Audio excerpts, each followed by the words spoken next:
따가울 정도로 내리쬐는 가을의 늦여름, 군인들의 왁자지껄한 함성이 연병장을 가득 채우고 있었다. 하지만 그 거대한 소란스러움은 차가운 액체가 허공을 가르는 소리와 함께 순식간에 얼어붙은 정적에 휩싸였다. 검붉은 와인이 백발이 희끗한 중년 여성의 머리 위로 쏟아지며 계급장조차 없는 낡고 해진 군복을 핏빛으로 물들였다. 끈적한 액체가 바닥으로 뚝뚝 떨어지는 소리가 유난히 크게 고막을 때리는 가운데 화려한 명품 드레스를 입은 3명의 여자가 빈잔을 흔들며 찢어질 듯한 웃음을 터뜨렸다. 가장 앞에 선 여자가 코를 찡그리며 경멸 어린 시선으로 쏘아붙였다. 어머, 이 퀴퀴한 냄새 좀 봐. 내 비싼 와인 향을 다 망치네. 평생 구경도 못 해볼 귀한 술이니 샤워라도 시켜준 걸 감사히 여겨요. 주변을 둘러싼 수천 개의 눈동자가 경악으로 흔들렸지만 정작 모욕을 당한 여자는 미동조차 하지 않았다. 그녀는 젖은 얼굴을 닦아내지도 않은 채 먹이를 앞에 둔 맹수처럼 입가에 서늘하고 잔혹한 미소를 띄었다. 그녀의 낮고 차분한 목소리가 소름 끼치는 한기를 몰고 와 좌중을 압도했다. 와인 맛이 제법이군. 하지만 방금 내 머리에 부은 이 술 한 잔의 값은 당신들 남은 인생 전부를 걸어도 모자랄 거야. 본격적인 이야기에 앞서 잠시만요. 좋아요와 구독 꾹 눌러주시고 여러분의 감상을 아래 댓글로 망설임 없이 표현해주세요. 여러분의 응원 하나하나가 저에게는 다음 이야기를 만들 수 있는 가장 큰 원동력이 됩니다.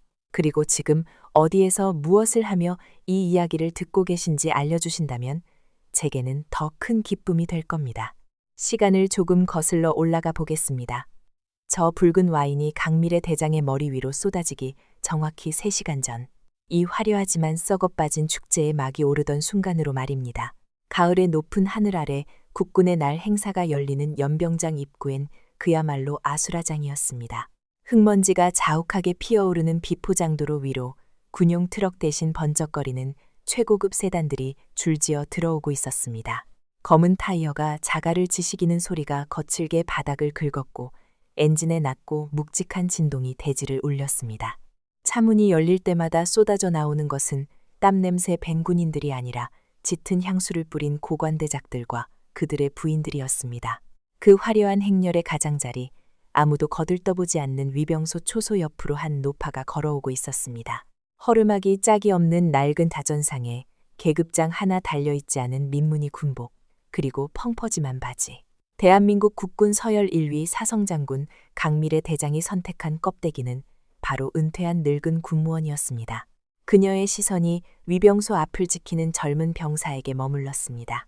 쇠약해 보이는 부동 자세로 서 있는 병사의 군화는 칠이 벗겨져 희끗희끗했고 헬멧 아래로 흐르는 땀방울, 말라붙은 뺨은 영양 상태가 좋지 않은 듯 뎁숙했습니다. 반면 그 병사 앞을 스쳐 지나가는 장교들의 승용차 안에서는 에어컨 바람이 새어나오고 있었습니다. 강미래는 주름진 손으로 자신의 낡은 모자를 꾹 눌렀었습니다. 그녀의 눈빛이 매섭게 빛났습니다. 나라를 지키는 아이들은 굶주리고 헐벗었는데 그 고열을 빤 자들은 기름진 고기를 씹으러 오는군. 그녀는 검문소를 통과해 행사장 안으로 깊숙이 발걸음을 옮겼습니다. 신분증을 확인하던 헌병조차 그녀를 그저 주방일을 도우러 온 아줌마로 여기고 귀찮다는 듯 손짓으로 길을 터주었습니다.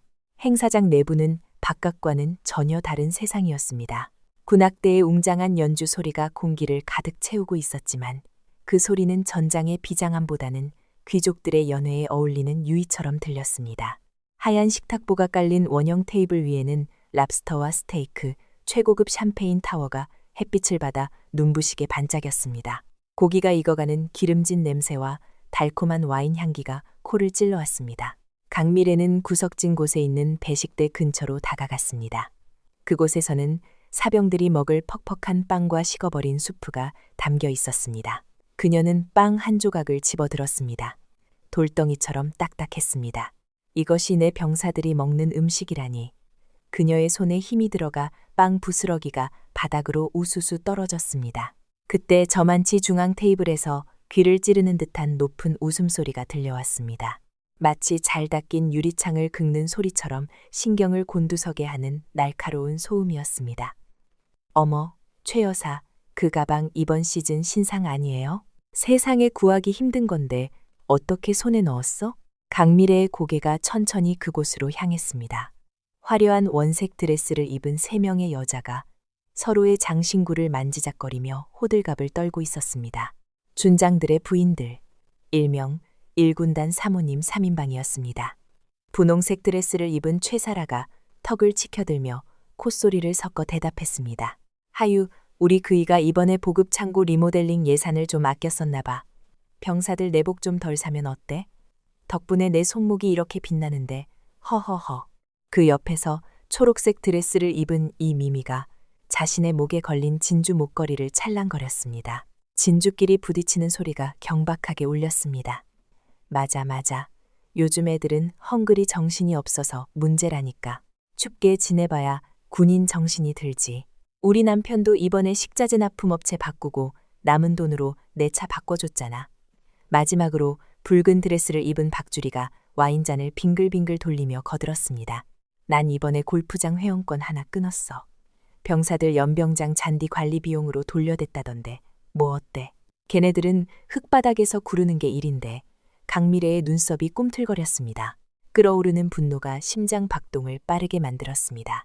병사들의 내복, 식판, 그리고 훈련장을 팔아치운 돈이 저 여자들의 목과 손목, 그리고 어깨 위에서 번쩍이고 있었습니다. 그녀는 주먹을 꽉 쥐었습니다. 손톱이 손바닥을 파고드는 고통조차 느껴지지 않았습니다. 그녀는 천천히, 아주 천천히 그들의 테이블로 다가갔습니다. 마치 사냥감을 노리는 표범처럼 기척을 죽인 채였습니다.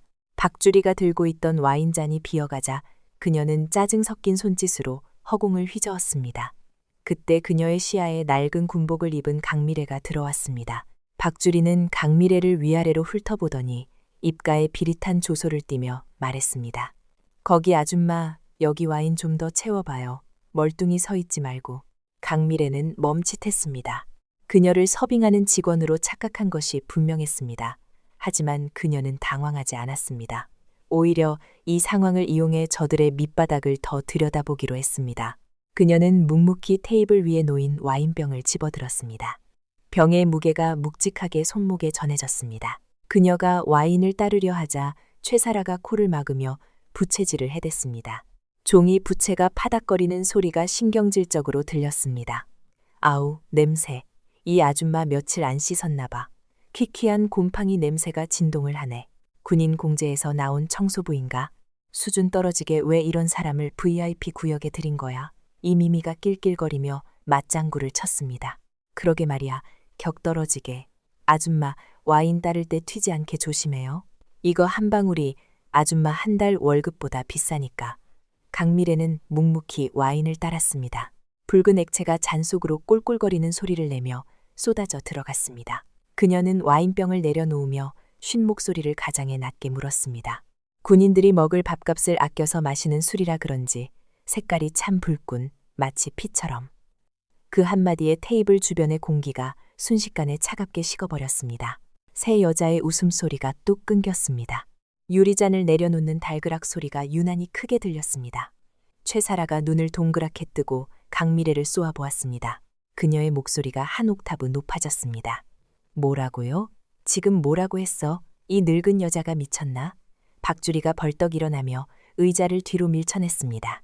의자 다리가 바닥을 긋는 소름 끼치는 소리가 났습니다. 그녀는 삿대질을 하며 고래고래 소리를 질렀습니다. 감히 어디라고 주둥이를 함부로 놀려. 우리가 누군지 알고. 여보세요. 여기 관리자 없어요? 당장 이 미친 여자 끌어내. 주변을 둘러싼 다른 장교들과 부인들의 시선이 일제히 그들에게 쏠렸습니다. 웅성거리는 소리가 파도처럼 밀려왔습니다. 하지만 강미래는 눈 하나 깜짝하지 않고 그들을 똑바로 응시했습니다. 그 눈빛은 늙은 청소부의 것이 아니었습니다. 수십 년간 전장을 누비며 수천 명의 적을 베어 넘긴 장군의 서늘한 살기였습니다. 이 미미가 그 눈빛에 잠시 주춤했지만 곧바로 콧방귀를 끼며 비아냥거렸습니다. 어머, 눈빛 봐라. 사람 치겠다. 주제 파악도 못하고 어디서 눈을 부라려? 야, 너 같은 건 우리 남편한테 말 한마디면 당장 쥐도 새도 모르게 사라지게 할 수 있어. 강미래가 입꼬리를 살짝 올리며 차가운 목소리로 되받아쳤습니다. 쥐도 새도 모르게라. 당신들 남편이 그렇게 대단한가 보군. 나라를 지키는 것보다 제 안에 치마폭에 싸는 재주가 더 뛰어난 모양이지. 그 말은 불난 집에 기름을 붓는 격이었습니다.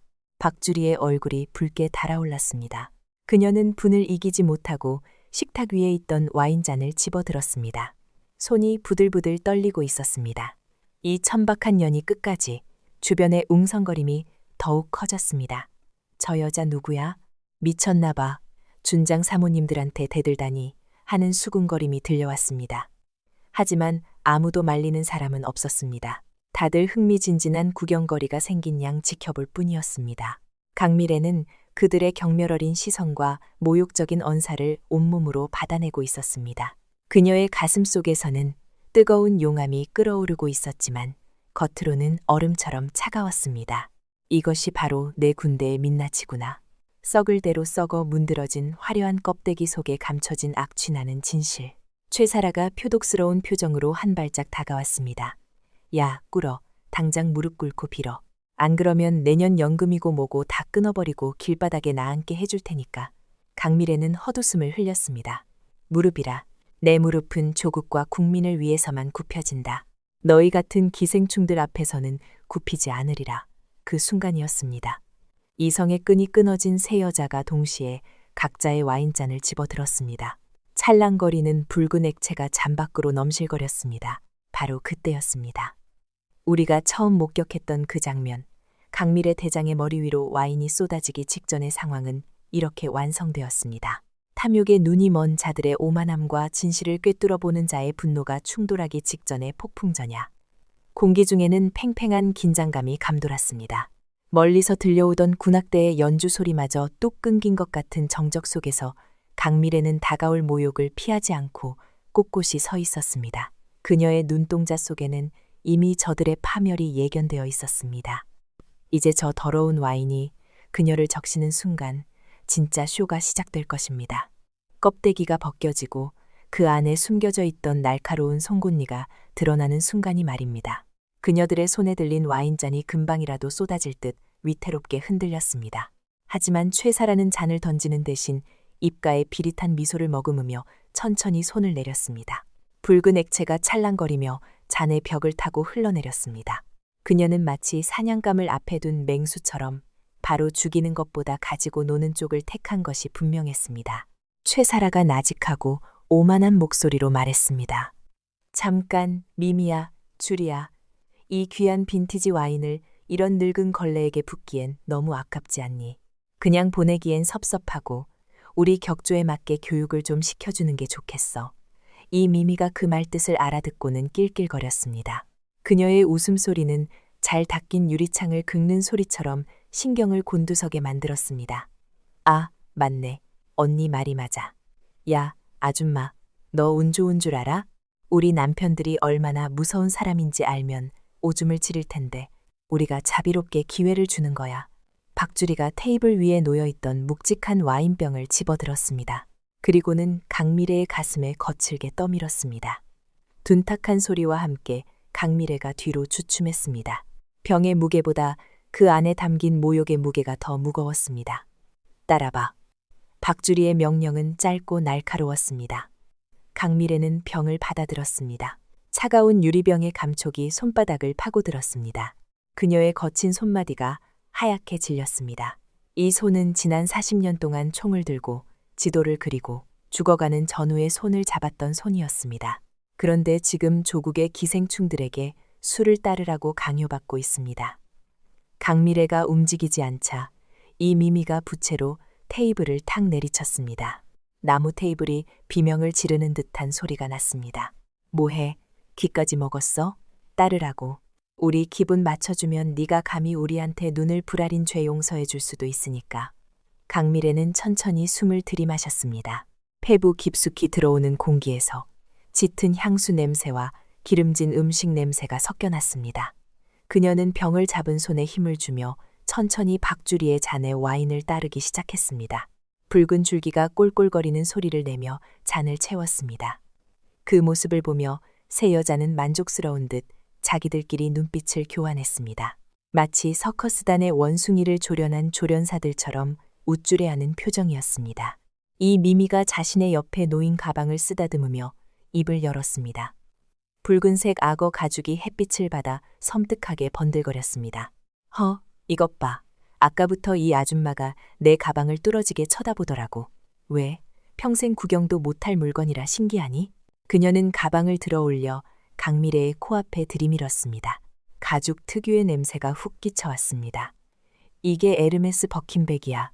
그것도 스페셜 오더만 5천만 원도 넘는 거야. 네가 평생 바닥을 기며 청소해도 가방끈 하나도 못 살걸. 최사라가 와인을 한 모금 마시며 거들었습니다. 미미야, 그 가방 이번에 네 남편이 해준 거라며. 색깔이 아주 죽여준다. 이미미의 목소리가 한 옥타브 높아졌습니다. 자랑하고 싶어 안달이 난 어린아이 같았습니다. 그럼 우리 그이가 이번에 보급 창고 예산 관리하면서 남은 콩고물로 사준 거야. 왜 있잖아. 전방 병사들 이번 겨울에 입힐 방한복이랑 깔깔이 교체 예산. 그거 업체 좀 싼 데로 바꾸고 리베이트 받으니까 딱 이 가방값이 나오더라고. 강미래의 손이 멈칫했습니다. 와인 한 방울이 테이블보 위에 떨어져 붉은 꽃처럼 번졌습니다. 병사들의 방한복. 영하 20도의 혹한 속에서 철책을 지키는 아이들의 살을 파고드는 추위를 막아줄 그 옷. 그것을 바꿔치기해서 산 가방이라니. 강미래의 눈썹이 꿈틀거렸습니다. 하지만 이 미미는 눈치채지 못한 채 계속 떠들어댔습니다. 어머 아까워라. 싼 거나 비싼 거나 어차피 군바리들은 추운 줄도 모르고 구를 텐데 뭐. 덕분에 나는 따뜻한 가죽 가방 들고 다니니 얼마나 좋아. 이걸 윈터 에디션이라고 불러야겠어. 허허허. 그녀들의 웃음소리가 강미래의 고막을 때렸습니다. 쿵쿵 심장이 격렬하게 뛰기 시작했습니다. 하지만 분노는 아직 폭발해서는 안 되었습니다. 더 들어야 했습니다. 이들의 죄악을 낱낱이 기억해야 했습니다. 이번에는 박주리가 자신의 손을 들어 올렸습니다. 네 번째 손가락에 끼워진 다이아몬드 반지가 태양빛을 받아 눈이 멀 것 같은 광채를 뿜어냈습니다. 어머, 미미 언니 가방도 예쁘지만 내 반지도 봐줘요. 이번에 새로 맞춘 3캐럿이야. 영롱하지 않아? 최사라가 감탄하며 박주리의 손을 잡았습니다. 세상에, 알이 너무 크다. 주리야, 네 남편 이번에 부대 시설 공사 맡았다더니 짭짤했나 봐. 박주리가 콧소리를 섞어가며 대답했습니다. 말도 마. 전방부대 막사 지붕이랑 보일러 수리비로 나온 건데 멀쩡한 걸 왜 고쳐? 대충 페인트 칠만 다시 하고 서류 꾸미니까 돈이 억소리 나게 남더라고. 병사들이야 뭐 좀 죽게 자면 정신력 강해지고 좋지. 안 그래? 그 돈이 이렇게 아름다운 결정체로 변했는데 이게 바로 연금술 아니겠어? 강미래는 치아를 꽉 깨물었습니다. 턱 근육이 붉어져 나왔습니다.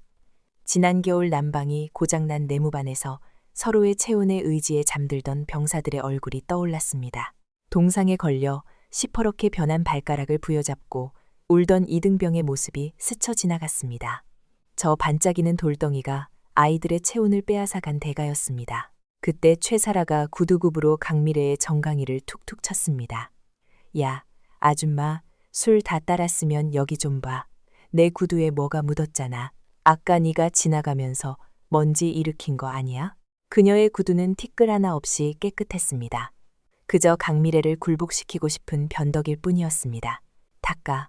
최사라가 명령했습니다. 네, 더러운 옷자락이 스치기만 해도 기분 나쁜데 먼지까지 앉았으니 어쩔 거야? 당장 무릎 꿇고 네 소매로 깨끗이 닦아. 주변의 시선이 집중되었습니다. 이제는 단순한 시비가 아니었습니다. 인간에 대한 모독이자 짓밟음이었습니다. 하지만 강미래는 천천히 몸을 숙였습니다. 무릎을 꿇는 것이 아니라 그녀들의 추악함을 더 자세히 들여다보기 위함이었습니다. 그녀는 허리를 굽히고 최사라의 구두를 응시했습니다. 강미래가 낮은 목소리로 물었습니다. 그녀의 목소리는 작았지만 그 울림은 땅바닥을 기어올라 세 여자의 귀에 섬뜩하게 닿았습니다. 당신들 정말 아무렇지도 않은가? 최사라가 미간을 찌푸리며 물었습니다. 뭐라고 중얼거리는 거야? 강미래가 고개를 들어 그들을 올려다보았습니다. 주름진 눈가 속에 감춰진 눈동자가 시퍼런 살기에 불꽃을 뿜어내고 있었습니다. 병사들의 방한복을 뺏어서 가방을 사고 병사들의 막사를 고칠 돈으로 반지를 끼고 그 아이들이 추위에 떨고 병들고 혹시라도 잘못될까봐 두렵지는 않으냐 묻는 거다. 순간 정적이 흘렀습니다. 하지만 그 정적은 반성의 침묵이 아니었습니다. 기가 막힘과 황당함의 침묵이었습니다. 이 미미가 먼저 폭소를 터뜨렸습니다. 배를 잡고 뒤로 넘어갈 듯 웃어댔습니다. 얘들아, 들었어? 이 아줌마 지금 휴머니스트 납셨네. 야, 웃겨서 눈물 난다. 병사들 걱정을 왜 우리가 해? 그건 걔네 부모가 할 일이지. 박주리가 표독스러운 표정으로 강미래의 머리를 손가락으로 쿡 찔렀습니다. 야, 주제 파악 좀 해. 군인이 뭐 대단한 줄 알아? 걔네는 그냥 소모품이야. 쓰다 망가지면 버리고 새로 채워 넣으면 되는 건전지 같은 거라고. 대한민국에 넘쳐나는 게 20대 남자애들인데 몇 명 얼어 죽는다고 나라가 망하니? 최사라가 잔인한 미소를 지으며 쨘기를 박았습니다. 그녀의 입술에서 나오는 말은 인간의 언어가 아니었습니다. 악마의 속삭임이었습니다. 아줌마, 착각하지 마. 걔네들은 원래 그런 취급받으려고 태어난 인생들이야. 흙수저로 태어나서 뺑이 치다가 가는 게 걔네 운명이고 우리는 그 위에서 군림하며 누리는 게 우리 운명이야. 억울하면 출세했어야지. 안 그래? 그녀는 신고 있던 구두발로 강미래의 손등을 지그시 밟았습니다. 뾰족한 굽이 살을 파고들었습니다. 고통이 전해져 왔지만 강미래는 신음소리 하나 내지 않았습니다. 대신 그녀의 머릿속에서 끊어질 듯 팽팽했던 이성의 끈 하나가 두둑 끊어지는 소리가 들렸습니다. 그리고 말이야, 최사라가 몸을 숙여 강미래의 귓가에 속삭였습니다. 솔직히 말해서 걔네 좀 죽어주는 게 나라를 위해 더 좋은 거 아니야? 밥만 축내는 식충이들. 숫자 좀 줄어들면 국방비도 아끼고 우리 남편들 주머니도 더 두둑해질 텐데 차라리 다 얼어 죽어버리라고 기도라도 해줄까? 세 여자는 다시 한번 낄낄거리는 웃음을 터뜨렸습니다. 그 웃음소리는 파티장의 음악 소리에 섞여 기괴한 불협화음을 만들어냈습니다. 그녀들은 자신들이 지금 누구의 영린을 건드렸는지 꿈에도 상상하지 못하고 있었습니다. 그녀들이 밟고 있는 그 손이 대한민국 육군 50만 장병을 지휘하는 총사령관의 손이라는 것을, 그리고 그들이 모욕한 소모품들이 그녀가 목숨보다 아끼는 내 새끼들이라는 것을 강미래는 밟힌 손을 빼내지 않았습니다. 오히려 바닥을 짚은 다른 한 손에 힘을 주어 흙을 움켜쥐었습니다. 손톱 밑으로 흙이 파고들었습니다. 똑똑히 들었다. 강미래의 마음속에서 차가운 선고가 내려졌습니다. 너희들의 그 더러운 입으로 뱉은 죄악들 내가 하나도 빠짐없이 기억하마. 그리고 그 대가는 너희가 상상하는 것보다 훨씬 더 처참할 것이다. 박주리가 낄낄거리며 자신의 빈잔을 강미래의 얼굴 앞에 들이밀었습니다. 자, 설교는 그만하고 술이나 더 따라봐. 기분 잡쳤으니까 가득 채워. 넘치게 따르라고. 내년 눈물, 콧물 쏙 빠지게 혼나기 싫으면. 강미래는 천천히 몸을 일으켰습니다. 무릎 관절에서 뚝 소리가 났습니다. 그녀는 구부정했던 허리를 아주 조금 미세하게 펴기 시작했습니다. 그녀의 손에 들린 와인병이 묵직하게 흔들렸습니다. 이제 준비는 끝났습니다.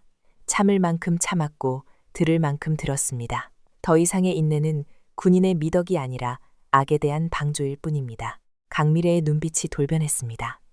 흐리멍덩해 보이던 노인의 눈빛은 사라지고 적진 한가운데서 작전 개시를 알리는 지휘관의 서늘한 눈빛만이 남았습니다. 그녀는 병주둥이를 박주리의 잔이 아닌 박주리의 얼굴 정면으로 향했습니다. 그래, 원한다면 넘치게 따라주지. 아주 차고 넘치도록. 강미래의 목소리가 낮게 깔렸습니다. 그것은 폭풍이 몰아치기 직전의 천둥 소리처럼 묵직하고 위협적이었습니다. 하지만 그 전에 하나만 묻자. 붉은색 와인을 좋아하나? 뜬금없는 질문에 박주리가 멍하니 표정을 지었습니다. 뭐? 강미래의 입꼬리가 비틀리며 올라갔습니다. 이 와인 색깔, 너희가 빨아먹은 내 병사들의 피 색깔과 똑같아서 말이야. 박주리의 얼굴이 순식간에 일그러졌습니다. 그녀가 들고 있던 와인잔이 미세하게 떨리더니 안에 담긴 붉은 액체가 파동을 일으켰습니다. 강미래가 내뱉은 말은 단순한 비유가 아니었습니다.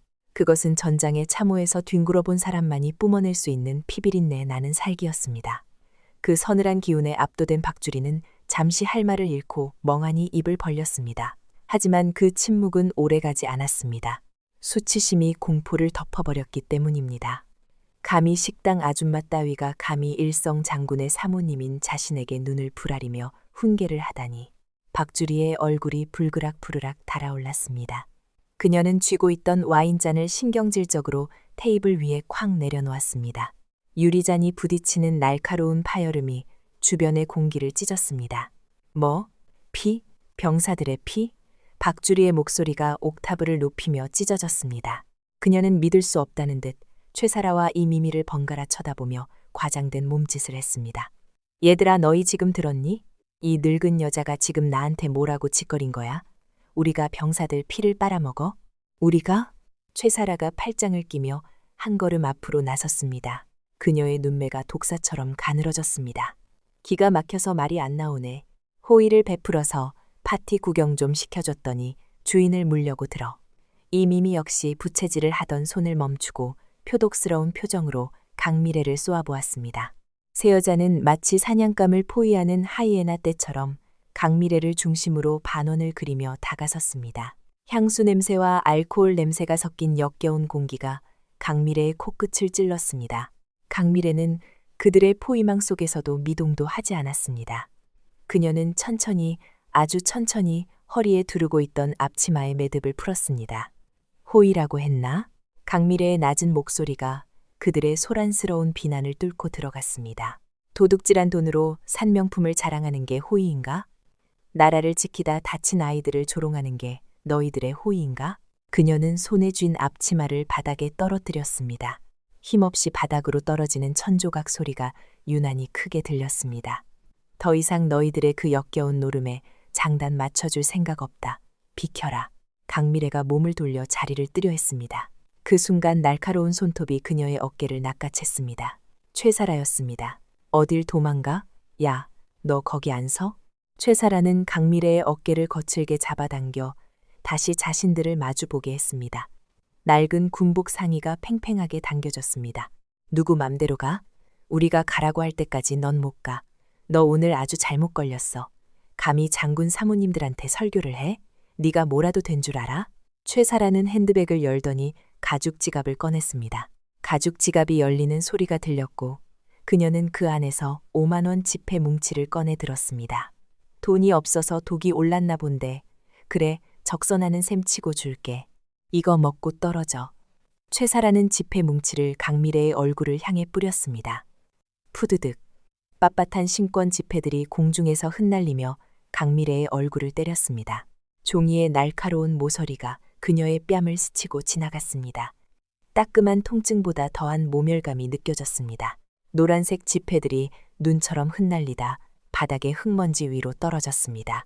이미미와 박주리가 그 모습을 보며 박수를 치고 깔깔거렸습니다. 어머 살아, 언니 화끈해. 그래, 거지한테는 돈을 줘야지. 얘다, 나도 있다. 이미미도 질세라 자신의 클러치백을 열었습니다. 그녀는 지갑에서 1,000원짜리와 5,000원짜리 지폐 몇 장, 그리고 동전들을 한 줌 쥐어 꺼냈습니다. 잔돈이 좀 많네. 뭐 어때? 티끌 모아 태산이라잖아. 잘 주워봐. 짤랑짤끄랑. 동전들이 강미래의 가슴팍을 치고 바닥으로 굴러떨어졌습니다. 쇠붙이가 낡은 군화 발치에 부딪히며 내는 소리는 처량하고 비참했습니다. 지폐와 동전이 뒤섞인 바닥, 그 한가운데 강미래가 서 있었습니다. 주변의 시선이 하나둘씩 모여들기 시작했습니다. 웅성거리는 소리가 파도처럼 밀려왔습니다. 저기 봐. 무슨 일이야? 싸움 났나 봐. 저 여자들 1군단장 사모님들 아니야? 저 할머니는 누구고? 수군거림이 들려왔지만 세 여자는 아랑곳하지 않았습니다. 오히려 관중이 생긴 것을 즐기는 듯했습니다. 그녀들에게 이 상황은 자신들의 우월함을 과시할 수 있는 또 하나의 쇼였습니다. 박주리가 바닥에 떨어진 돈을 턱으로 가리키며 명령했습니다. 뭐해? 안 죽고. 내 월급 몇 달치는 될 텐데? 자존심 세우지 말고 기어다니면서 주워. 그게 내 분수에 딱 맞으니까. 강미래는 바닥에 흩어진 돈을 내려다보았습니다. 그리고 천천히 고개를 들어 박주리를 응시했습니다. 그녀의 눈동자는 깊은 심연처럼 어둡고 고요했습니다. 그 고요한 속에 맹렬한 불길이 타오르고 있다는 것을 어리석은 여자들은 깨닫지 못했습니다. 주워라. 강미래가 입을 열었습니다. 지금 너희가 바닥에 던진 건 돈이 아니다. 너희 남편들의 명예고 너희 스스로의 인격이다. 당장 줍는 게 좋을 거야. 그 말은 도화선에 불을 붙인 격이었습니다. 박주리의 얼굴이 악기처럼 일그러졌습니다. 이 미친년이 진짜. 박주리는 옆 테이블에 놓여있던 와인병을 다시 집어들었습니다. 하지만 병은 이미 비어 있었습니다. 그녀는 분을 참지 못하고 주위를 두리번거리다가 웨이터가 쟁반에 받쳐들고 지나가던 꽉 찬 레드 와인잔 3개를 발견했습니다. 이에 박주리는 웨이터의 쟁반에서 와인잔 3개를 거칠게 낚아챘습니다. 붉은 액체가 출렁이며 밖으로 흘러넘쳤습니다. 얘들아, 이 여자 정신 못 차렸나 봐. 말이 안 통하면 행동으로 보여줘야지. 안 그래? 박주리는 잔 2개를 최사라와 이 미미에게 건넸습니다. 세 여자는 사악한 미소를 교환했습니다. 그들의 눈빛에는 잔인한 장난기가 서려 있었습니다. 마치 길가에 있는 개미집에 물을 붓기 직전의 어린아이들처럼 순수해서 더 잔혹한 아기가 번득였습니다. 그래, 냄새나는 꼴을 보아하니 씻은 지 오래된 것 같은데 우리가 목욕 좀 시켜줘야겠네. 최사라가 와인잔을 흔들며 빈정거렸습니다. 고급 와인으로 목욕하는 호사를 어디 가서 누려보겠어? 영광인 줄 알아. 이 미미가 덧붙였습니다. 주변의 웅성거림이 더 커졌습니다. 사람들은 불길한 징조를 느꼈지만 감히 장군 사모님들의 행패를 말리러 나서는 사람은 아무도 없었습니다. 계급사회의 비겁한 침묵이 강미래를 고립시켰습니다. 강미래는 피하지 않았습니다. 그녀는 꼿꼿이 서서 다가오는 세 여자를 정면으로 바라보았습니다. 그녀의 등 뒤로 내리쬐는 오후의 태양조차 그녀의 서늘한 기백을 녹이지 못했습니다. 박주리가 한 발짝 다가섰습니다. 그녀의 손에 들린 와인잔이 강미래의 머리 위로 높이 들렸습니다. 잘 들어. 이건 네가 자초한 거야. 주제를 모르고 날뛰면 어떻게 되는지 똑똑히 기억해. 그 말이 신호였습니다. 최사라와 이 미미도 동시에 잔을 높이 쳐들었습니다. 3개의 잔, 붉은 독사 같은 액체가 중력을 거스르지 못하고 기울어지기 시작했습니다. 부어. 박주리의 날카로운 외침과 함께 시간은 느리게 흐르기 시작했습니다. 샥. 차가운 액체가 강미래의 정수리로 쏟아졌습니다. 하나가 아니었습니다.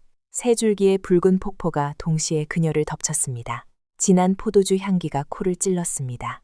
끈적하고 차가운 액체가 머리카락을 타고 흘러내려 이마를 적시고 눈썹을 지나 속눈썹에 맺혔습니다.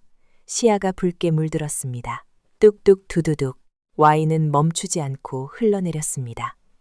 낡은 국방색 군복 상의가 검붉게 젖어 들어갔습니다. 목덜미를 타고 흐르는 서늘한 감각이 척추를 타고 내려갔습니다. 마치 누군가가 그녀의 목을 베어 피가 솟구치는 것처럼 그녀의 온몸이 붉게 젖었습니다. 바닥으로 떨어진 와인이 흙먼지와 섞여 진흙탕을 만들었습니다. 하얀 운동화 위로 붉은 물이 튀었습니다. 캬캬캬. 세 여자의 자지러지는 웃음소리가 고막을 때렸습니다. 꼴 좀 봐. 이제야 좀 봐줄만 하네. 어머, 색깔 너무 잘 어울린다. 빨간색이 퍼스널 컬러였나 봐. 진작 이렇게 얌전하게 있을 것이지. 박주리는 빈잔을 바닥에 내던졌습니다. 쨍그랑. 유리잔이 산산조각 나며 파편이 사방으로 튀었습니다. 그 날카로운 소리에 파티장의 음악 소리마저 멈춘 듯 했습니다. 정적. 순간적인 정적이 파티장을 감쌌습니다. 수천 명의 군인들과 가족들의 시선이 한 곳으로 쏠렸습니다. 그들의 눈앞에는 믿을 수 없는 광경이 펼쳐져 있었습니다. 머리부터 발끝까지 붉은 와인을 뒤집어 쓴 채 서 있는 왜소한 노년의 여군. 그리고 그 앞에서 배를 잡고 웃고 있는 화려한 드레스 차림의 세 여자. 그것은 단순한 괴롭힘이 아니었습니다. 그것은 인간의 존엄에 대한 처형식이었습니다. 강미래는 눈을 감지 않았습니다. 속눈썹에 맺힌 와인 방울이 눈동자로 흘러들어가 따가웠지만 그녀는 눈 한 번 깜빡이지 않았습니다. 그녀의 시야는 온통 붉은색이었습니다. 하지만 그녀가 보고 있는 것은 와인이 아니었습니다. 그녀는 기억했습니다. 30년 전 DMZ 작전 중에 지뢰를 밟아 다리가 날아간 소대장에게서 뿜어져 나오던 붉은 피를, 20년 전 수해 복구 현장에서 흙더미에 깔려 죽어가던 병사가 토해내던 붉은 피를, 그리고 바로 어제 훈련 중에 부상을 입고도 자신보다 동료를 먼저 걱정하던 신병의 붕대에 베어있던 붉은 피를. 이 여자들이 지금 그녀에게 부은 것은 술이 아니었습니다. 그것은 그들이 훔치고 착취하고 조롱했던 수많은 병사들의 피눈물이었습니다. 강미래의 주먹이 하얗게 질리도록 꽉 쥐어졌습니다. 손톱이 손바닥을 파고들어 진짜 피가 배어 나왔지만 그녀는 고통을 느끼지 못했습니다. 차가운 와인이 뺨을 타고 입술로 흘러내렸습니다. 그녀는 혀끝으로 그 액체를 살짝 맛보았습니다. 떨벗습니다. 그리고 비릿했습니다. 그래, 이 맛이다. 강미래는 속으로 중얼거렸습니다. 이 썩어 빠진 권력의 맛, 타인의 고통을 짓밟고 마시는 승리의 맛, 아주 역겨워서 구역질이 나올 것 같은 맛이구나. 그녀는 천천히 손을 들어 얼굴에 흐르는 와인을 닦아냈습니다. 닦아낸 손바닥은 온통 붉게 물들어 있었습니다. 그녀는 그 손바닥을 새 여자에게 펴보였습니다. 웃음소리가 잦아들었습니다. 새 여자는 강미래의 반응이 예상과 다르다는 것을 감지했습니다. 울며불며 빌거나 도망치거나 적어도 화를 내며 대들 줄 알았습니다. 하지만 저 여자는 너무나도 침착했습니다. 마치 폭풍의 눈 속에 있는 것처럼 기이할 정도로 고요했습니다. 박주리의 웃음기가 사라졌습니다. 그녀는 왠지 모를 한기를 느꼈습니다. 뭐야? 왜 그렇게 쳐다봐? 강미래가 입을 열었습니다. 목소리는 작았지만 그 울림은 파티장의 스피커 소리보다 더 명확하게 들렸습니다. 맛이 좋군. 새 여자가 의아한 표정을 지었습니다. 뭐라고? 강미래는 젖은 머리카락을 쓸어 넘겼습니다. 드러난 그녀의 이마와 눈빛은 이제 완전히 다른 사람의 것이었습니다. 아주 비싼 와인이야. 빈티지가 훌륭해. 너희들의 그 추악한 바닥을 보여주기에 이보다 더 완벽한 술은 없겠어. 강미래는 한 걸음 앞으로 내디뎠습니다. 그녀가 움직이자 바닥에 밟히는 유리 조각들이 자박거리는 소리를 냈습니다. 너희는 방금 대한민국 육군이 지켜야 할 마지막 선을 넘었다. 강미래의 눈에서 살기가 폭발했습니다. 이제 계산을 할 시간이다. 그 순간 멀리서 헬리콥터의 프로펠러 소리가 들려오기 시작했습니다. 두두두두두. 하늘을 가르는 묵직한 진동이 대기를 흔들었습니다. 하지만 새 여자는 아직 깨닫지 못했습니다. 자신들의 머리 위로 어떤 벼락이 떨어지려 하고 있는지. 강미래는 젖은 군복 주머니에서 손수건을 꺼내 천천히 얼굴을 닦았습니다. 붉은 얼룩이 지워지며 그녀의 본래 얼굴이 드러났습니다. 수십 년간 전장을 누비며 다져진 강철 같은 여전사의 얼굴이. 내 옷에 묻은 이 와인 자국은 세탁하면 지워지겠지. 강미래는 새 여자를 향해 손가락을 하나씩 펴며 카운트다운을 하듯 말했습니다. 하지만 너희 영혼에 새겨진 그 더러운 얼룩은 평생 씻겨지지 않을 것이다. 내가 그렇게 만들 테니까. 박주리는 뒷걸음질 쳤습니다. 본능적인 공포가 등골을 타고 올라왔습니다. 눈앞에 이 초라한 늙은이가 갑자기 거대한 산처럼 느껴졌습니다. 미친 여자가 진짜 돌았나? 여보, 어디 있어요? 여기 와서 이 여자 좀 치워줘요. 박주리가 비명을 지르며 남편을 찾았습니다. 바로 그때였습니다. 인파를 헤치고 3명의 중년 남성이 헐레벌떡 뛰어왔습니다. 가슴에 별 하나를 단 준장들이었습니다. 최사라의 남편 김준장, 이미미의 남편 이준장, 박주리의 남편 박준장이었습니다. 무슨 일이야? 누가 감히 내 아내를 건드려? 김준장이 고함을 치며 달려왔습니다. 아내들의 몰골을 본 그들의 얼굴이 붉게 달아올랐습니다. 어떤 놈이야? 당장 나와. 박주리가 손가락으로 강미래를 가리켰습니다. 여보, 저 여자야. 저 미친 할망구가 우리한테 욕을 하고 난동을 부렸어. 빨리 어떻게 좀 해봐. 3명의 장군은 동시에 강미래를 향해 고개를 돌렸습니다.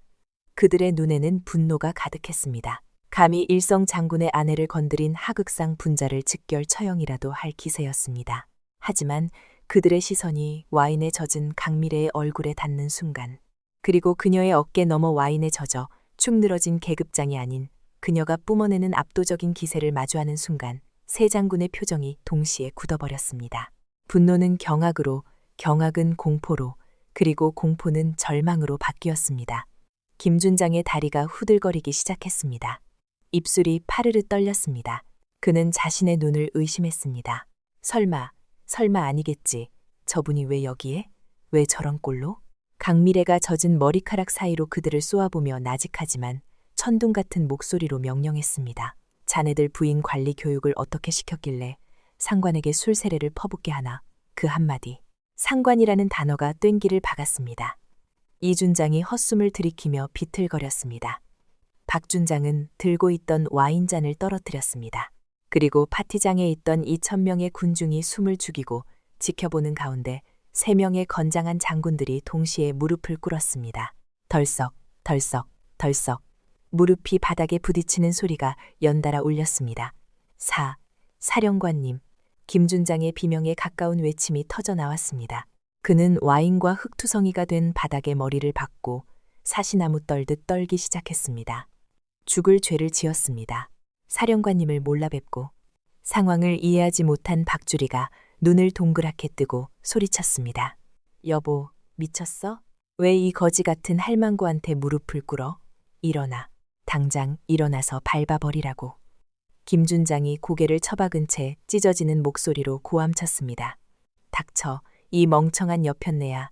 당장 무릎 꿇어. 이분은 김준장은 숨이 넘어갈 듯 헐떡이며 세상에서 가장 무거운 이름을 토해냈습니다. 육군 참모총장 강밀의 대장님이시다. 정적 마치 세상의 소리가 진공청소기에 빨려 들어간 듯 파티장 전체가 순식간에 침묵에 잠겼습니다. 2,000여 명의 병사들과 장교들, 그리고 화려한 드레스를 입은 귀부인들까지 숨소리조차 들리지 않는 절대적인 고요가 연병장을 짓눌렀습니다. 바람에 나부끼는 만국기 소리만이 유일하게 그 정적을 찢는 날카로운 채찍처럼 들려왔습니다.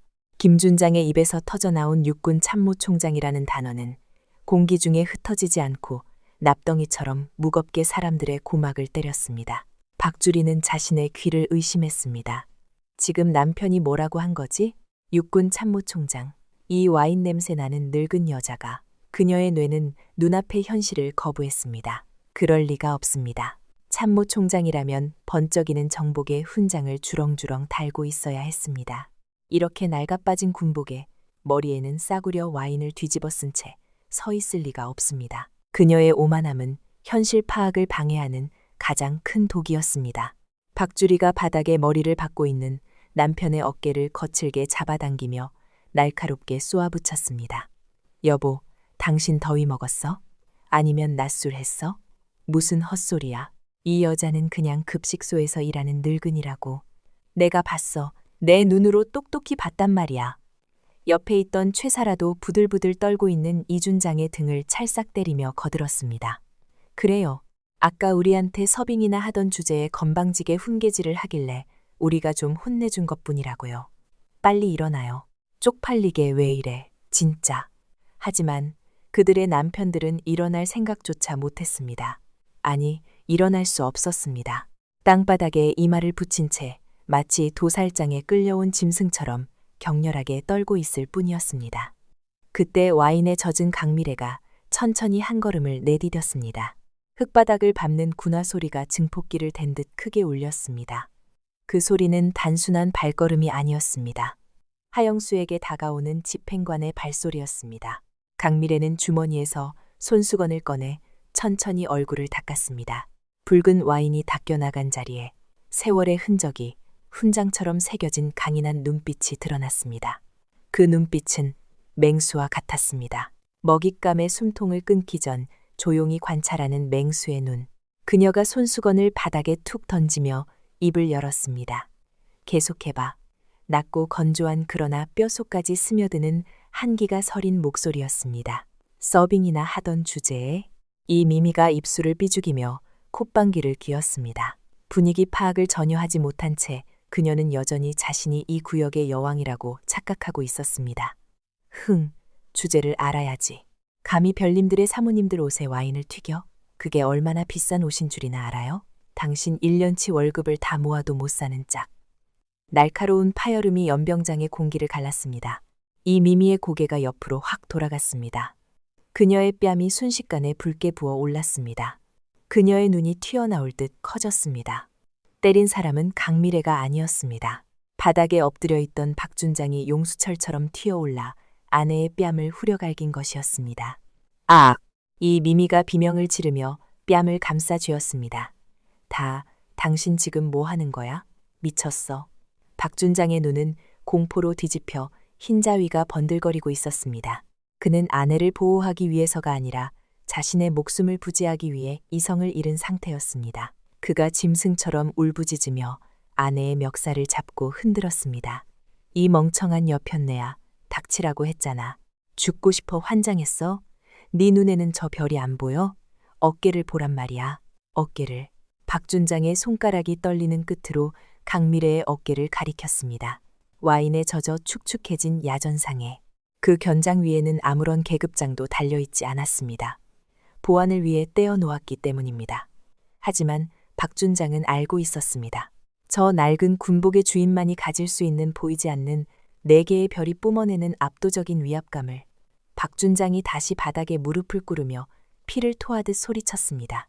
이분은 대한민국 육군 서열 1위 사성장군 강미래 대장님이시다. 그 순간 새 여자의 머릿속에서 무언가가 끊어지는 소리가 들렸습니다. 박주리의 입이 떡 벌어졌습니다. 최사라는 들고 있던 구치 클러치백을 힘없이 떨어뜨렸습니다. 툭!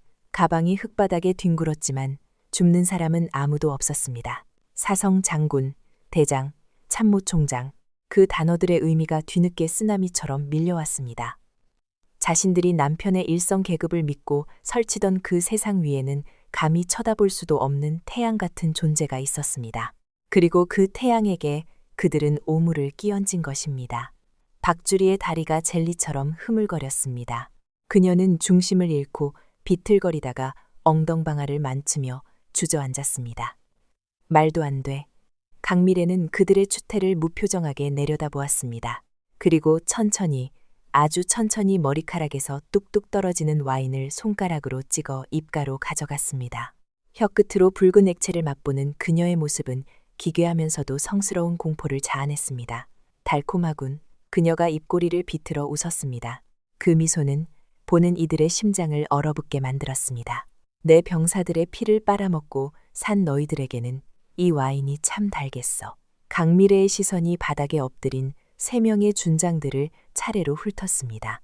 김준장, 이준장, 박준장. 3사람은 자신의 이름이 불릴 때마다 감전된 듯 몸을 떨었습니다. 예, 사령관님. 강미래가 젖은 군복 상의의 단추를 하나 풀며 마치 날씨 이야기를 하듯 가볍게 물었습니다. 자네들 부인들이 아까 그러더군. 내 몸에서 간한 냄새가 난다고. 그리고 이 옷이 더럽다고. 그녀는 천천히 그들에게 다가가 와인으로 엉망이 된 군화 발끝으로 김준장의 턱을 들어 올렸습니다. 김준장은 감히 눈을 마주치지 못하고 시선을 아래로 깔았습니다. 고개를 들어라. 서리빨 같은 명령에 김준장이 억지로 고개를 들었습니다. 그의 눈동자는 공포로 초점을 잃고 흔들리고 있었습니다. 똑똑히 봐라. 이게 가난의 냄새인가?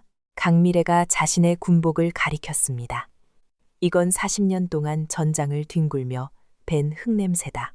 너희들이 에어컨 바람 쐬며 골프 칠 때 나는 참호 속에서 비를 맞으며 맡았던 냄새다. 그녀의 목소리가 점점 커지며 연병장을 울렸습니다. 그리고 이 와인 자국. 너희는 이걸 오물이라고 했나? 강미래는 붉게 물든 가슴팍을 주먹으로 쾅 치며 천둥처럼 포효했습니다. 이건 너희 같은 기생충들이 빨아먹은 내 부하들의 피눈물이다. 감히 너희 따위가 이 군복을 모욕해. 쩌렁쩌렁한 호통에 박주리는 히익하고 숨을 들이키며 뒤로 기어갔습니다. 최사라는 아예 기절할 듯 눈을 꽉 감았습니다. 상황은 이미 돌이킬 수 없었습니다. 단순한 실수가 아니었습니다. 이것은 반역이었고 군의 기강을 뿌리째 흔드는 하극상이었습니다. 강미래가 시선을 돌려 멀리서 이 상황을 지켜보고 있던 헌병대장을 향해 손가락 하나를 까딱였습니다. 그 작은 손짓 하나에 대기하고 있던 무장 헌병들이 봄을 터지듯 쏟아져 나왔습니다. 쿵, 쿵. 수십 명의 헌병들이 발을 맞추어 달려오는 소리는 지진처럼 땅을 울렸습니다. 검은 헬멧에 선글라스를 낀 헌병들은 자비하고는 없는 표정으로 순식간에 새 장군 부부를 포위했습니다. 철컥, 철컥. 총기 장전 소리가 살벌하게 울려 퍼졌습니다. 전원 체포해. 강미래의 명령은 짧고 간결했습니다. 혐의는 상관모독, 군기강물란, 그리고 군수물자 횡령 의혹에 대한 긴급 조사다. 횡령이라는 단어가 나오자마자 박준장의 얼굴이 사색이 되었습니다. 아내들의 사치스러운 가방과 보석들이 어디서 나왔는지 강미래는 이미 짐작하고 있었던 것입니다. 헌병들이 거칠게 달려들었습니다. 일어나, 당장 일어나. 헌병 한 명이 박주리의 팔을 꺾어 올렸습니다. 아, 이거 내가 누군 줄 알아? 나 준장 사모님이야. 내 남편이 누군 줄 아냐고. 박주리가 발악하며 소리를 질렀지만 돌아온 것은 차가운 수갑의 감촉뿐이었습니다. 철컹. 차가운 금소금이 그녀의 손목을 조였습니다. 현 시각부로 당신 남편은 준장이 아닙니다. 피의자 신분입니다. 헌병의 냉정한 통보에 박주리의 눈에서 굵은 눈물이 터져 나왔습니다. 그녀는 그제야 남편 쪽을 바라보았습니다. 하지만 그녀의 자랑이었던 남편은 이미 헌병 2명에게 양팔이 결박당한 채 개처럼 질질 끌려가고 있었습니다. 여보, 나 좀 살려줘. 이미미와 최사라도 마찬가지였습니다. 우아하게 와인잔을 들던 손목에는 은색 수갑이 채워졌고 비싼 드레스는 흙바닥에 끌려 엉망이 되었습니다. 이건 꿈이야. 말도 안 돼. 내가 샀던 샤넬백 내 에르메스. 최사라는 실성한 사람처럼 중얼거렸습니다. 그녀에게는 끌려가는 수치심보다 앞으로 잃게 될 부귀영화에 대한 공포가 더 큰 듯했습니다. 강미래는 그들이 끌려가는 모습을 차갑게 지켜보았습니다. 헌병들이 그들을 짐짝처럼 군용 트럭에 쳐넣는 소리가 들려왔습니다. 쾅! 쾅! 트럭의 뒷문이 닫히고 엔진 소리가 멀어질 때까지 그녀는 미동도 하지 않았습니다. 연병장에 남은 2,000명의 군인들은 누가 시키지 않았음에도 동시에 차렷 자세를 취했습니다. 그들의 눈에는 존경과 경외심, 그리고 통쾌함이 뒤섞인 뜨거운 빛이 감돌았습니다. 강미래는 젖은 머리카락을 쓸어넘기며 군중을 향해 돌아섰습니다. 그녀의 얼굴에 묻은 붉은 와인 자국이 햇빛을 받아 핏빛으로 번들거렸습니다.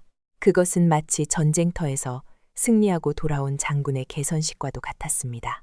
그녀가 마이크도 없이 육성으로 외쳤습니다. 오늘 파티는 취소다. 그녀의 목소리가 쩌렁쩌렁하게 울렸습니다. 대신 전군 감찰을 실시한다. 내 군대에서 썩은 내가 진동하는데 술이나 처마시고 있을 수는 없지. 그녀의 눈빛이 이글거렸습니다. 한 놈도 남김없이 쥐새끼들까지 모조리 잡아들여라. 이상, 충성. 수천 명의 군인이 목이 터져라 복창했습니다. 그 함성은 하늘을 찌르듯 솟구쳐 올랐고 멀리 도망치듯 사라지는 호송 트럭을 향한 조종처럼 울려 퍼졌습니다. 강미래는 비서실장이 건네주는 수건을 받아들지 않았습니다. 그녀는 붉게 물든 군복을 입은 채 사령부 본청을 향해 뚜벅뚜벅 걸어갔습니다. 그녀의 등 뒤로 뜨거운 오후의 태양이 붉은 와인 자국보다 더 붉게 타오르고 있었습니다. 이것은 끝이 아니었습니다.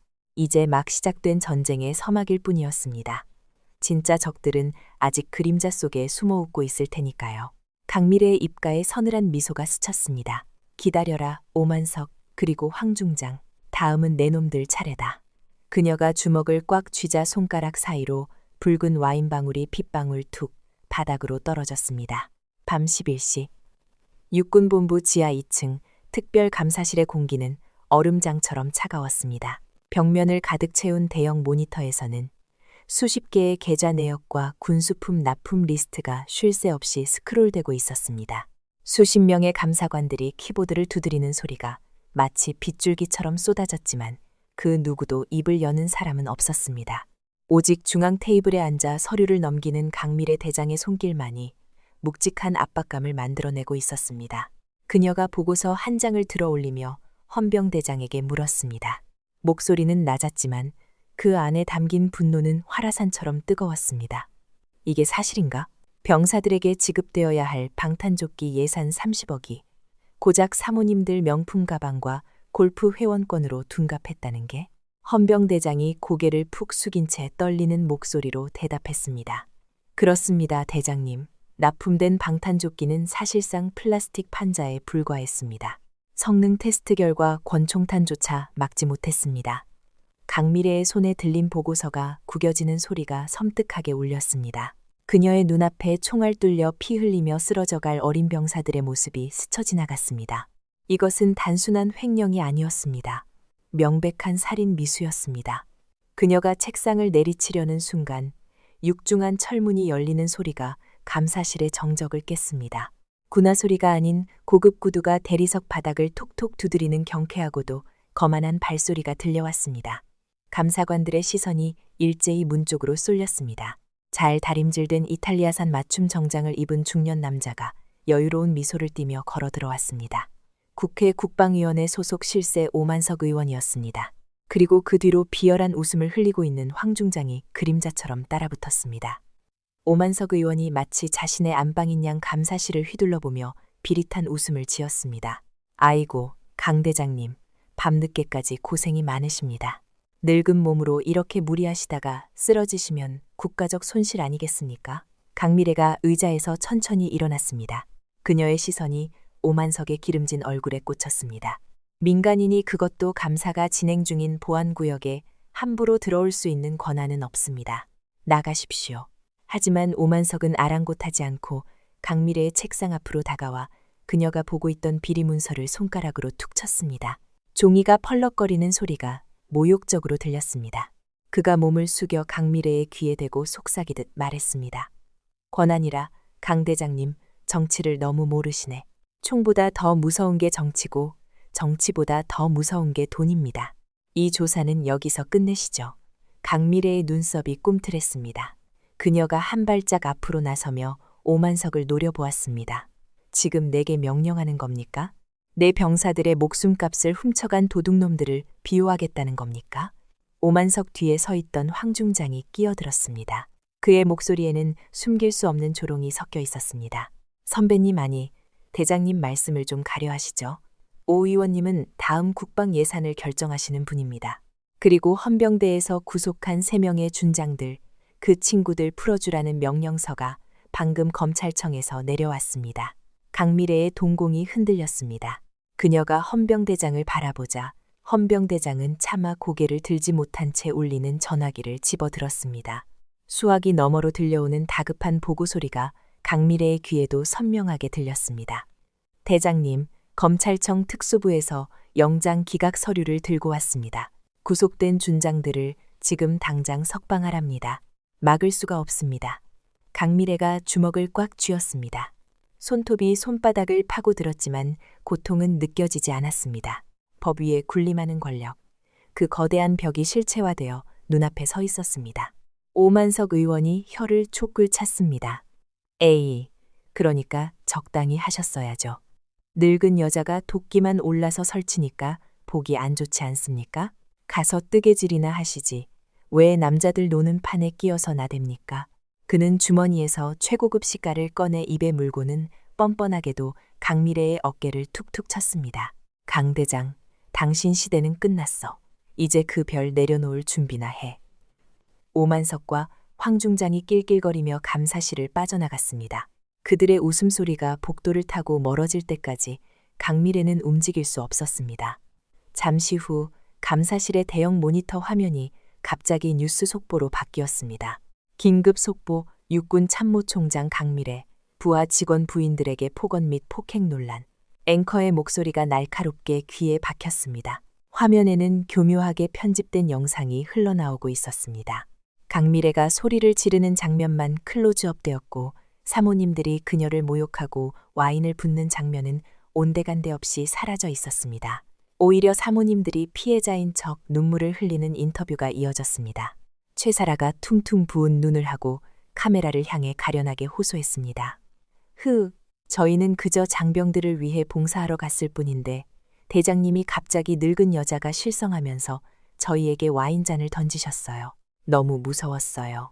이어서 화면 하단에는 자막이 큼지막하게 떴습니다. 강미래 대장 치매 초기 증상 의혹, 군 내부 리더십 부재 우려 확산, 노년에 찌든 노장군, 젊은 부인들 미모 질투의 행패. 인터넷 댓글창이 실시간으로 화면 구석에 올라왔습니다. 차마 입에 담을 수 없는 악플들이 폭포수처럼 쏟아졌습니다. 할망구 미쳤네. 군대가 노인정이냐? 당장 옷 벗겨라. 세금 도둑년. 감사관들이 경악하며 웅성거리기 시작했습니다. 누군가는 분노했고 누군가는 두려움에 떨었습니다. 그때 헌병대 무전기에서 치직거리는 잡음과 함께 보고가 들어왔습니다. 대장님, 지금 준장 셋이 석방되어 나가고 있습니다. 본청 정문을 통과합니다. 강미래는 천천히 고개를 돌려 창밖을 바라보았습니다. 어둠이 내려앉은 연병장, 가로등 불빛 아래로 3명의 남자가 걸어 나오고 있었습니다. 조금 전까지 수갑을 차고 끌려갔던 김준장, 이준장, 박준장이었습니다. 그들은 대기하고 있던 검은색 세단에 오르기 전 마치 강미래가 보고 있다는 것을 알기라도 하듯 본청 건물을 올려다보았습니다. 그들의 얼굴에는 반성이나 두려움은 조금도 없었습니다. 오직 승리자의 비열한 미소만이 걸려 있었습니다. 그중 한 명이 손을 들어 자신의 목을 긋는 시벽을 해보았습니다. 넌 죽었어. 그들의 입모양이 그렇게 말하고 있었습니다. 자동차 엔진 소리가 요란하게 울리며 세단 세대가 유유히 위병소를 빠져나갔습니다. 그들이 남기고 간 붉은 미등이 어둠 속으로 사라질 때까지 강미래는 창가에서 떨어지지 않았습니다. 유리창에 비친 자신의 얼굴을 보았습니다. 와인 자국은 지워졌지만 가슴 속에는 더 시커먼 멍이 들어버린 늙은 군인의 얼굴이 있었습니다. 하지만 유리창에 비친 그녀의 눈동자, 그 눈동자만큼은 아직 죽지 않았습니다. 아니, 오히려 아까보다 더 서늘하고 푸르게 빛나고 있었습니다. 그녀가 뒤를 돌았습니다. 침울해져 있는 수십 명의 감사관들과 헌병들을 향해 그녀는 나직하지만 단단한 목소리로 말문을 열었습니다. 모두 고개 들어. 그녀의 목소리가 감사실의 무거운 공기를 갈랐습니다. 적들은 지금 축배를 들고 있을 거다. 늙은 여자가 제풀에 지쳐 쓰러질 거라고, 여러모로 겁먹고 숨어버릴 거라고 생각하겠지. 강미래가 책상 위에 놓인 자신의 베레모를 집어들었습니다. 그녀의 손끝이 베레모의 별 4개를 스쳤습니다. 착각하지 마라. 이건 끝이 아니다. 놈들이 판을 키웠어. 법으로 안 되면 정치로 덮으려 하고 언론으로 죽이려 들지. 그녀가 베레모를 눌러 쓰자 모자 아래로 드리워진 그림자 속에서 그녀의 눈빛이 맹수처럼 번뜩였습니다. 놈들이 원하는 방식대로 해주지. 전쟁터에서 규칙 따위는 없다. 오직 승리와 패배만 있을 뿐. 그녀가 헌병대장에게 다가가 나지막이 그러나 뼈가 시리도록 차갑게 명령했습니다. 내 개인 화기함 열어. 그리고 사격장 비워줘. 헌병대장의 눈이 휘둥그레졌습니다. 대장님, 혹시... 강미래가 입꼬리를 비틀며 웃었습니다. 그것은 자애로운 지휘관의 미소가 아니었습니다. 피 냄새를 맡은 사신의 미소였습니다. 말만 번지르르한 놈들에게 진짜 군인이 뭔지 보여줘야지. 펜대 굴리는 놈들이 만든 가짜 뉴스가 이길지, 내 총알이 이길지 어디 한번 해보자고. 그녀의 발걸음이 감사실을 나서 복도를 울렸습니다. 뚜벅 뚜벅 뚜벅. 그 소리는 마치 심장 박동 소리처럼 점점 더 빠르고 강하게 고요한 사령부를 진동시켰습니다. 바깥 세상에서는 그녀를 마녀로 몰아세우는 뉴스가 계속해서 흘러나오고 있었지만 폭풍의 눈 속에 있는 강미래는 이제야말로 진짜 사냥을 준비하고 있었습니다.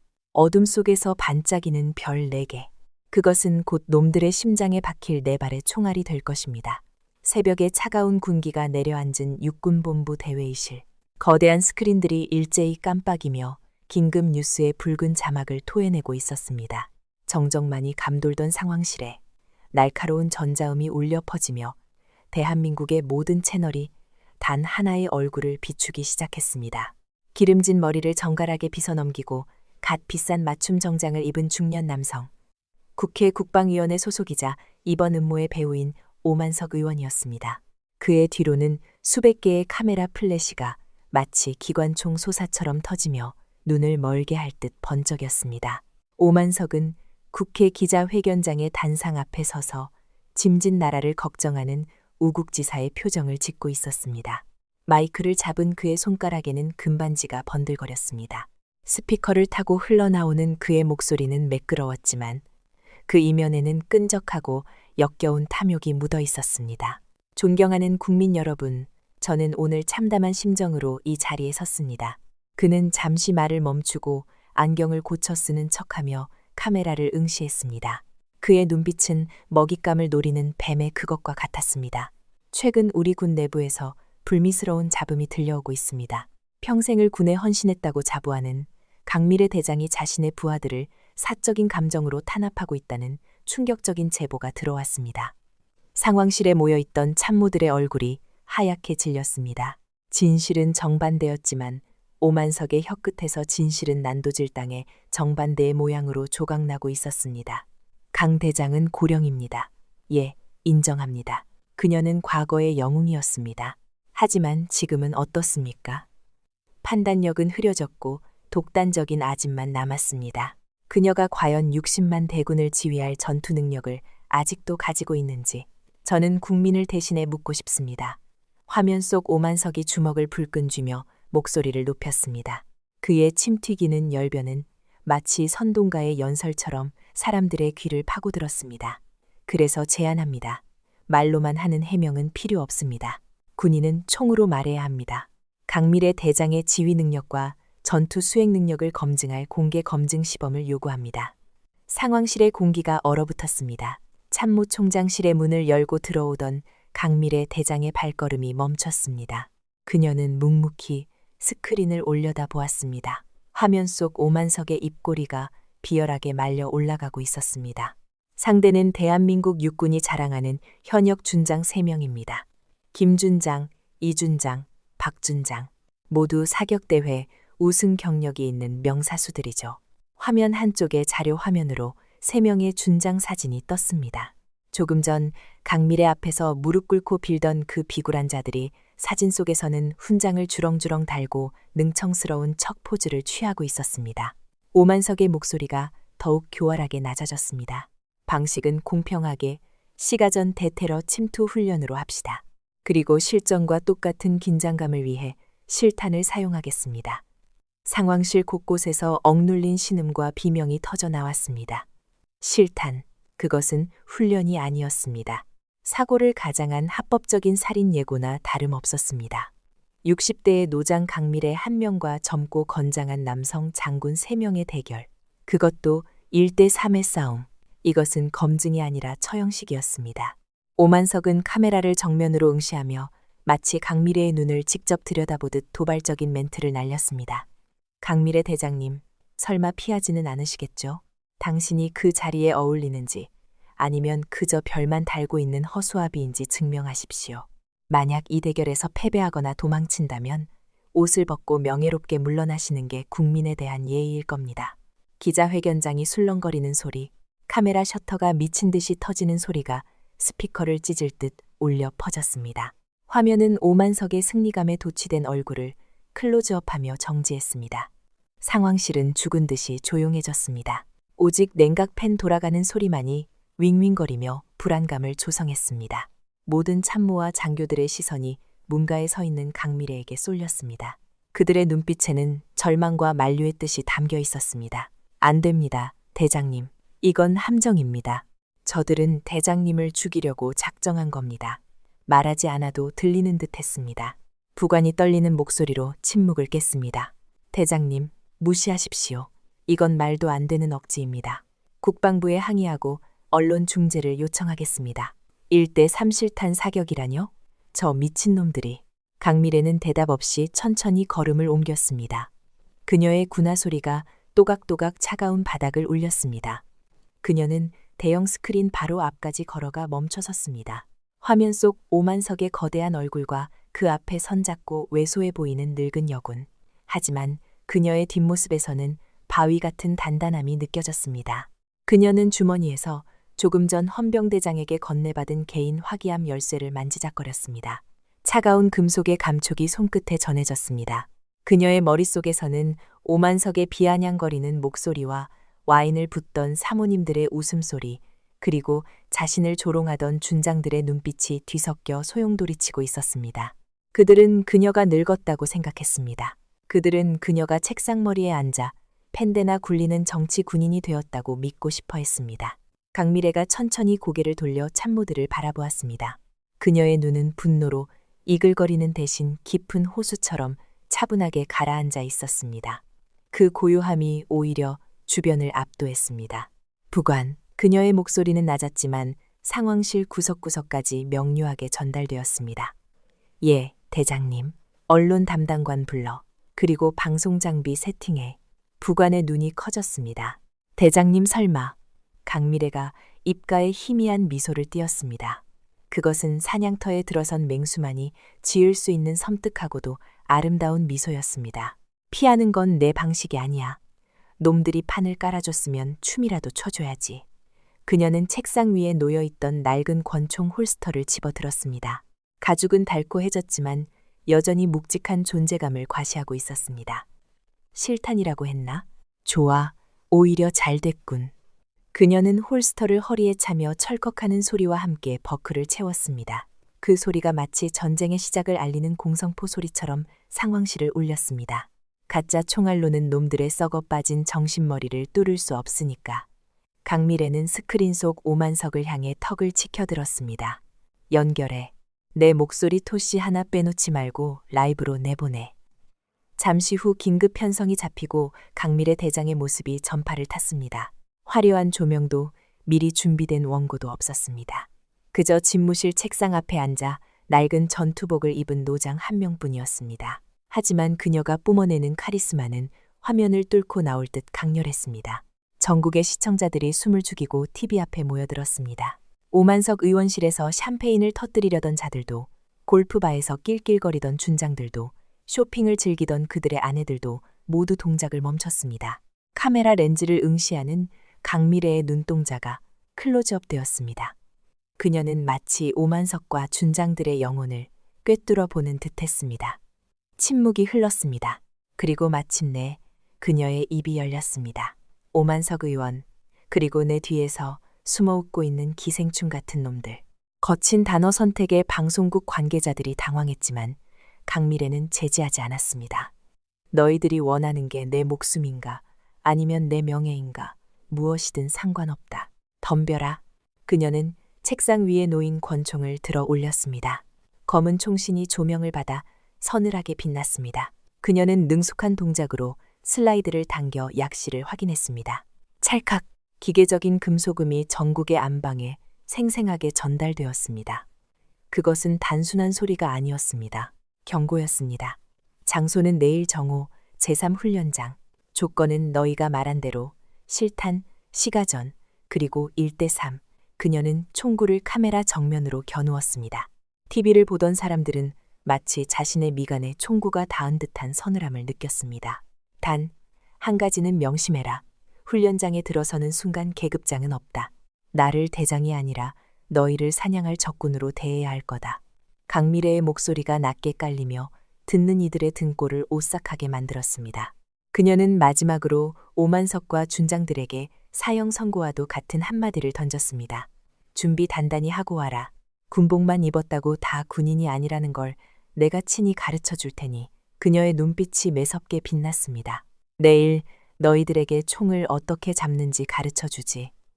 방송이 끊기고 화면이 암전되었습니다. 하지만 마지막 순간 그녀가 보여준 압도적인 살기는 잔상처럼 남아 사람들의 뇌리에 깊이 박혔습니다. 도전장은 접수되었습니다. 이제 남은 것은 피 튀기는 전쟁뿐이었습니다. 늙은 호랑이가 발톱을 드러냈고 하루 강아지들은 제 무덤을 판 줄도 모르고 꼬리를 흔들고 있었습니다. 강미래는 방송이 끝난 카메라를 뒤로하고 창밖을 바라보았습니다. 어둠이 짙게 깔린 연병장 위로 내일 있을 결전에 화약 냄새가 미리 불어오는 듯했습니다. 청소할 시간이다. 그녀의 중얼거림이 텅 빈 집무실에 공명했습니다. 제3훈련장, 시가전 모의 훈련구역. 정오의 태양이 폐허가 된 콘크리트 건물들 위로 수직으로 내리꽂히고 있었습니다. 달궈진 아스팔트 바닥에서 아지랑이가 피어올라 시야를 흐릿하게 만들었습니다. 그 숨막히는 열기 속에서 3명의 사내들이 거친 숨을 몰아쉬고 있었습니다. 김준장, 이준장, 박준장. 그들의 모습은 마치 최신 군사 장비 박람회에 나온 마네킹 같았습니다. 최고급 방탄조끼, 적외선 감지 고글, 최신형 돌격소총에 주렁주렁 매달린 부가 장비들까지. 그들이 입은 장비 가격만 합쳐도 소대 하나의 무장 비용과 맞먹을 정도였습니다. 그러나 그 화려한 장비 뒤에 숨겨진 그들의 눈동자는 불안하게 흔들리고 있었습니다. 반면 그들의 맞은편 100m 전방의 낡은 2층 건물 입구에는 전혀 다른 모습의 군인이 서 있었습니다. 강미래 대장, 그녀에게는 방탄조끼도 화려한 고글도 없었습니다. 세월의 희끗희끗해진 구형 전투복 상에 그리고 손에 들린 낡은 권총 한 자루가 전부였습니다. 하지만 그녀가 뿜어내는 기세는 수천만 원짜리 장비로 무장한 3명의 준장을 압도하고 있었습니다. 하늘 위로는 방송용 드론 수십 대가 벌떼처럼 윙윙거리며 날아다니고 있었습니다. 그 소음이 마치 거대한 전기톱이 돌아가는 소리처럼 훈련장의 정적을 찢어 놓았습니다. 전 국민이 지켜보는 가운데 사상 초유의 사냥이 시작되려 하고 있었습니다. 김준장이 마른 침을 삼키는 소리가 이어 마이크를 타고 생생하게 들려왔습니다. 그는 땀으로 미끄러워진 소총 손잡이를 고쳐주며 옆에 있는 이준장에게 눈짓을 보냈습니다. 저 늙은이가 정말 실탄을 쏠까요? 이준장이 신경질적으로 고글을 만지작거렸습니다. 방송 중이야. 겁먹은 티 내지 마. 어차피 1대 3이야. 화력에서 우리가 압도적이라고. 그냥 구석에 몰아놓고 항복만 받아내면 돼. 하지만 그들의 목소리에는 확신이 없었습니다. 어제 방송에서 보았던 강미래의 살깃띤 눈빛이 뇌리에 박혀 떠나지 않았기 때문이었습니다. 그때 훈련장 중앙에 설치된 스피커에서 날카로운 사이렌 소리가 울려 퍼졌습니다. 시작 신호였습니다. 동시에 강미래의 모습이 신기루처럼 사라졌습니다. 박준장이 소리쳤습니다. 건물 안으로 들어갔어. 흩어지지 마. 셋이서 동시에 진입해서 화력으로 밀어붙인다. 3명의 준장은 훈련받은 대로 대형을 유지하며 건물 입구로 진입했습니다. 폐건물 내부는 어두웠습니다. 깨진 유리 조각들이 군화발 아래에서 으스러지는 소리가 유난히 크게 울렸습니다. 자그락, 자그락. 그 소리는 마치 그들의 신경을 긁어내는 듯 했습니다. 김준장은 식은땀이 흘러 고글 안쪽이 뿌옇게 흐려지는 것을 느꼈습니다. 그는 답답함에 고글을 벗어 던지고 싶었지만 어둠 속에서 어디서 날아올지 모르는 총알이 두려워 그럴 수 없었습니다. 그때였습니다. 어디선가 쇠구슬 하나가 굴러가는 듯한 소리가 들렸습니다. 대구르르 소리는 그들의 머리 위층 난간 쪽에서 들려왔습니다. 3사람의 총구가 동시에 위를 향했습니다. 김준장이 방아쇠에 손가락을 걸며 소리쳤습니다. 2층이다. 쏴. 3 자루의 돌격 소총이 불을 뿜었습니다. 귀를 찢는 듯한 격발음이 좁은 건물 내부를 진동시켰습니다. 콘크리트 파편이 비오듯 쏟아지고 매캐한 화약 냄새가 코를 찔렀습니다. 수십 발의 총알이 2층 난간을 걸레짝으로 만들었습니다. 사격이 멈추고 다시 정적이 찾아왔습니다. 자욱한 먼지 구름 사이로 보이는 것은 아무것도 없었습니다. 이준장이 거친 숨을 몰아쉬며 중얼거렸습니다. 잡았나? 그 순간 김준장의 귀에 서늘한 바람이 스쳤습니다. 그것은 바람이 아니었습니다. 누군가의 인기척이었습니다. 그는 본능적으로 고개를 돌리려 했습니다. 하지만 그의 시야에 들어온 것은 어둠이 아니라 총구에서 뿜어져 나오는 섬광이었습니다. 고막이 터질 듯한 파열음이 김준장의 머리 바로 옆에서 터졌습니다. 그는 비명조차 지르지 못하고 바닥으로 주저앉았습니다. 머리가 쪼개지는 듯한 충격이 전해졌습니다. 으악, 내 머리, 내 머리. 김준장은 바닥을 구르며 자신의 머리를 감싸 쥐었습니다. 피가 흐를 것이라 생각했습니다. 죽었다고 생각했습니다. 하지만 손에 만져지는 것은 피가 아니었습니다. 그의 머리를 감싸고 있던 방탄 헬멧이 벗겨져 저만치 굴러가고 있었습니다. 정확히 헬멧의 턱근 연결 부위가 끊어져 있었습니다.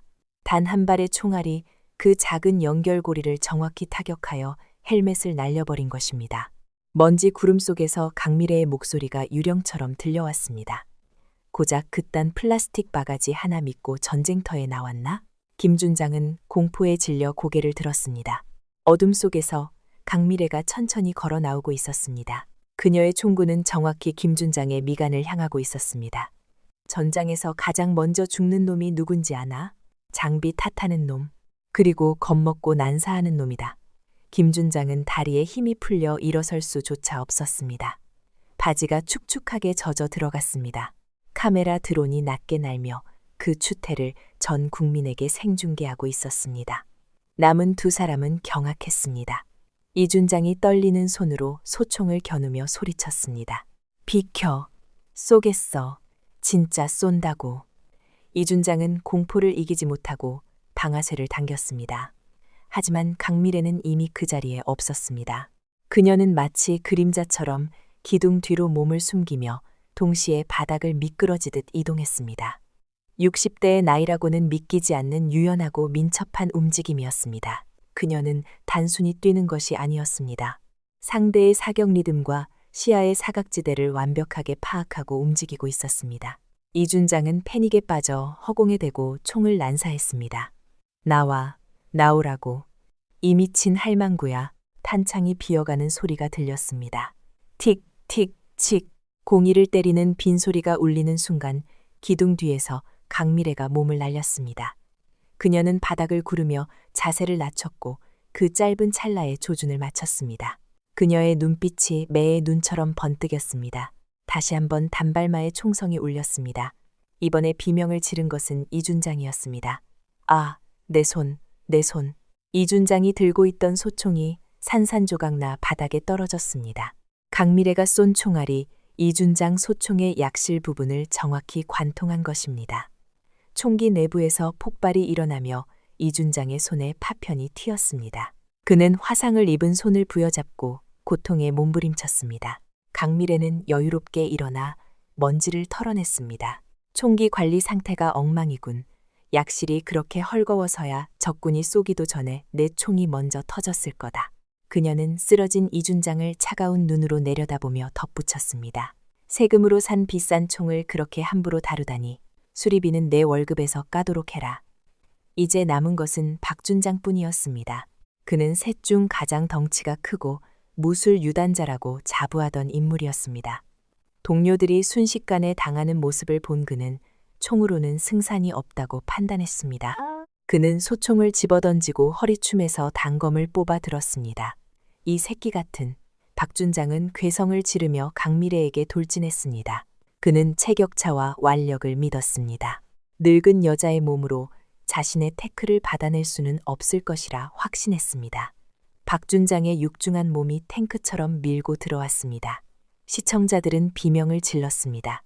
누가 봐도 강미래가 불리한 상황이었습니다. 하지만 강미래의 표정은 호수처럼 고요했습니다. 그녀는 박준장이 코앞까지 다가올 때까지 미동도 하지 않았습니다. 박준장의 칼이 그녀의 목을 노리고 들어오는 찰나 그녀가 한쪽 발을 살짝 뒤로 빼며 몸을 비틀었습니다. 아주 작은 움직임이었습니다. 그러나 그 타이밍은 완벽했습니다. 박준장의 칼이 허공을 갈랐습니다. 그 힘이 실린 주먹이 빗나가는 순간 강미래는 박준장의 팔목을 낚아채며 그의 힘을 역이용했습니다. 우두둑. 관절이 꺾이는 소름 끼치는 소리가 났습니다. 강미래는 박준장의 팔을 비틀어 올리며 동시에 그의 오금을 걸었습니다. 거구의 박준장이 마치 종이 인형처럼 허공에 붕 떴다가 바닥으로 곤두박질 쳤습니다. 박준장의 입에서 단말마가 터져 나왔습니다. 등이 바닥에 강하게 부딪히며 숨이 턱 막혔습니다. 강미래는 그 틈을 주지 않았습니다. 그녀는 쓰러진 박준장의 가슴을 군화발로 짓밟으며 권총을 그의 입 안으로 쑤셔 넣었습니다. 차가운 금속의 맛과 화약 냄새가 박준장의 목구멍을 가득 채웠습니다.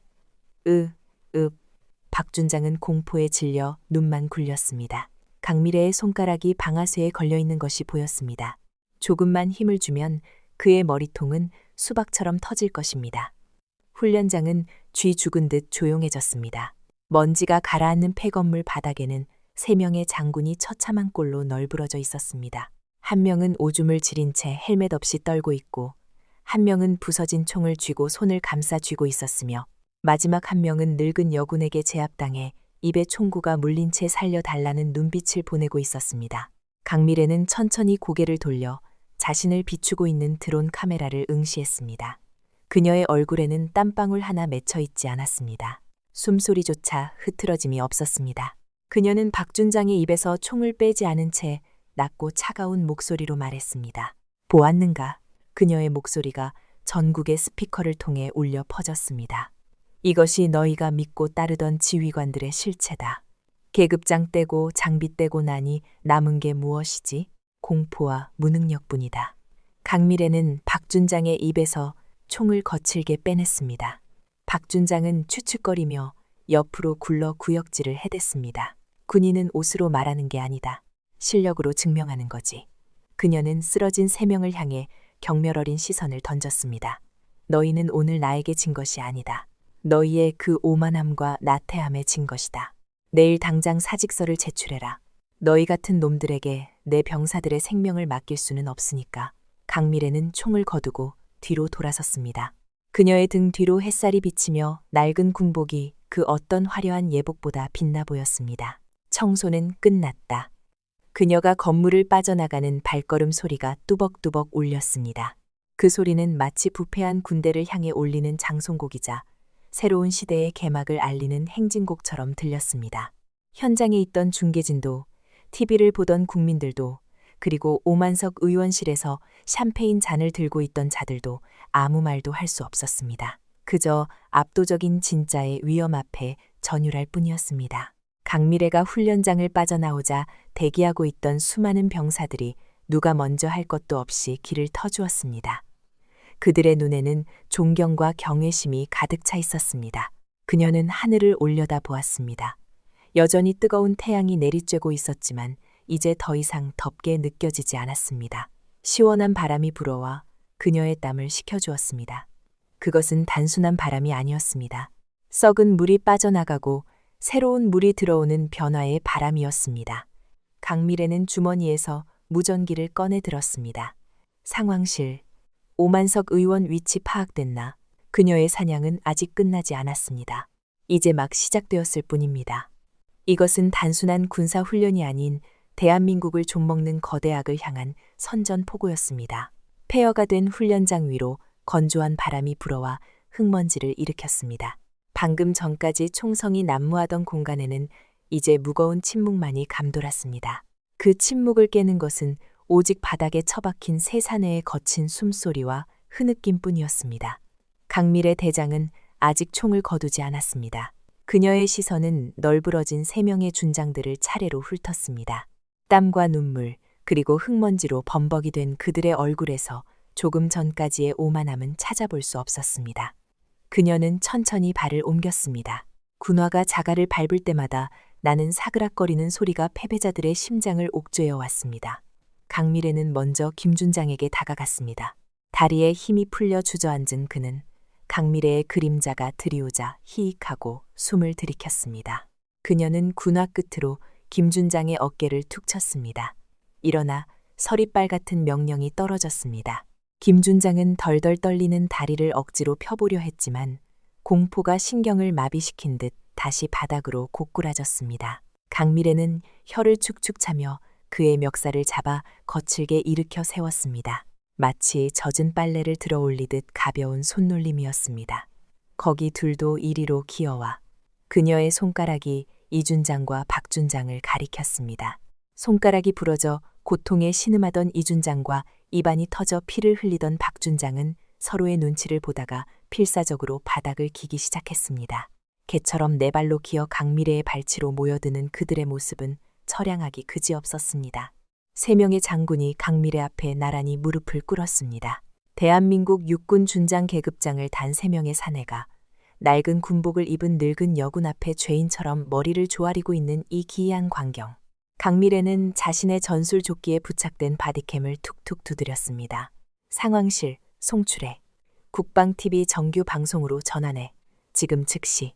그녀의 목소리가 무전기를 타고 흘러갔습니다. 잠시 후 그녀의 왼쪽 가슴에 달린 카메라 렌즈 옆으로 붉은색 LED 불빛이 깜빡이기 시작했습니다. 그것은 녹화가 아닌 생중계를 알리는 신호였습니다. 지금 이 순간부터 이 현장은 편집 없이, 조작 없이 대한민국 전역의 안방과 휴대전화 화면으로 송출되고 있었습니다. 강미래는 무릎 꿇은 3사람 뒤로 천천히 걸음을 옮겼습니다. 그녀의 시선이 드론 카메라를 정면으로 응시했습니다. 국민 여러분, 그리고 전군의 장병 여러분. 그녀의 목소리는 차분했지만 그 안에 담긴 분노는 용암처럼 끓어오르고 있었습니다. 지금 제 발 앞에 무릎 꿇은 이자들이 누구인지 똑똑히 보십시오. 강미래가 김준장의 머리채를 잡아 뒤로 젖혔습니다. 카메라가 김준장의 공포에 질린 얼굴을 클로즈업했습니다. 군수사령부 김준장. 병사들의 식판에 들어갈 고기를 빼돌려 자기 아내의 밍크 코트를 사준 자입니다. 이번에는 이준장의 턱을 군화발로 들었습니다. 인사사령부 이준장. 부하 여군들을 성희롱하고 진급을 미끼로 뒷돈을 챙겨 골프장 회원권을 산 자입니다. 마지막으로 박준장의 어깨를 짓눌렀습니다. 시설본부 박준장. 병사들이 잠자는 생활관 공사비를 횡령해 자기 별장을 지은 자입니다.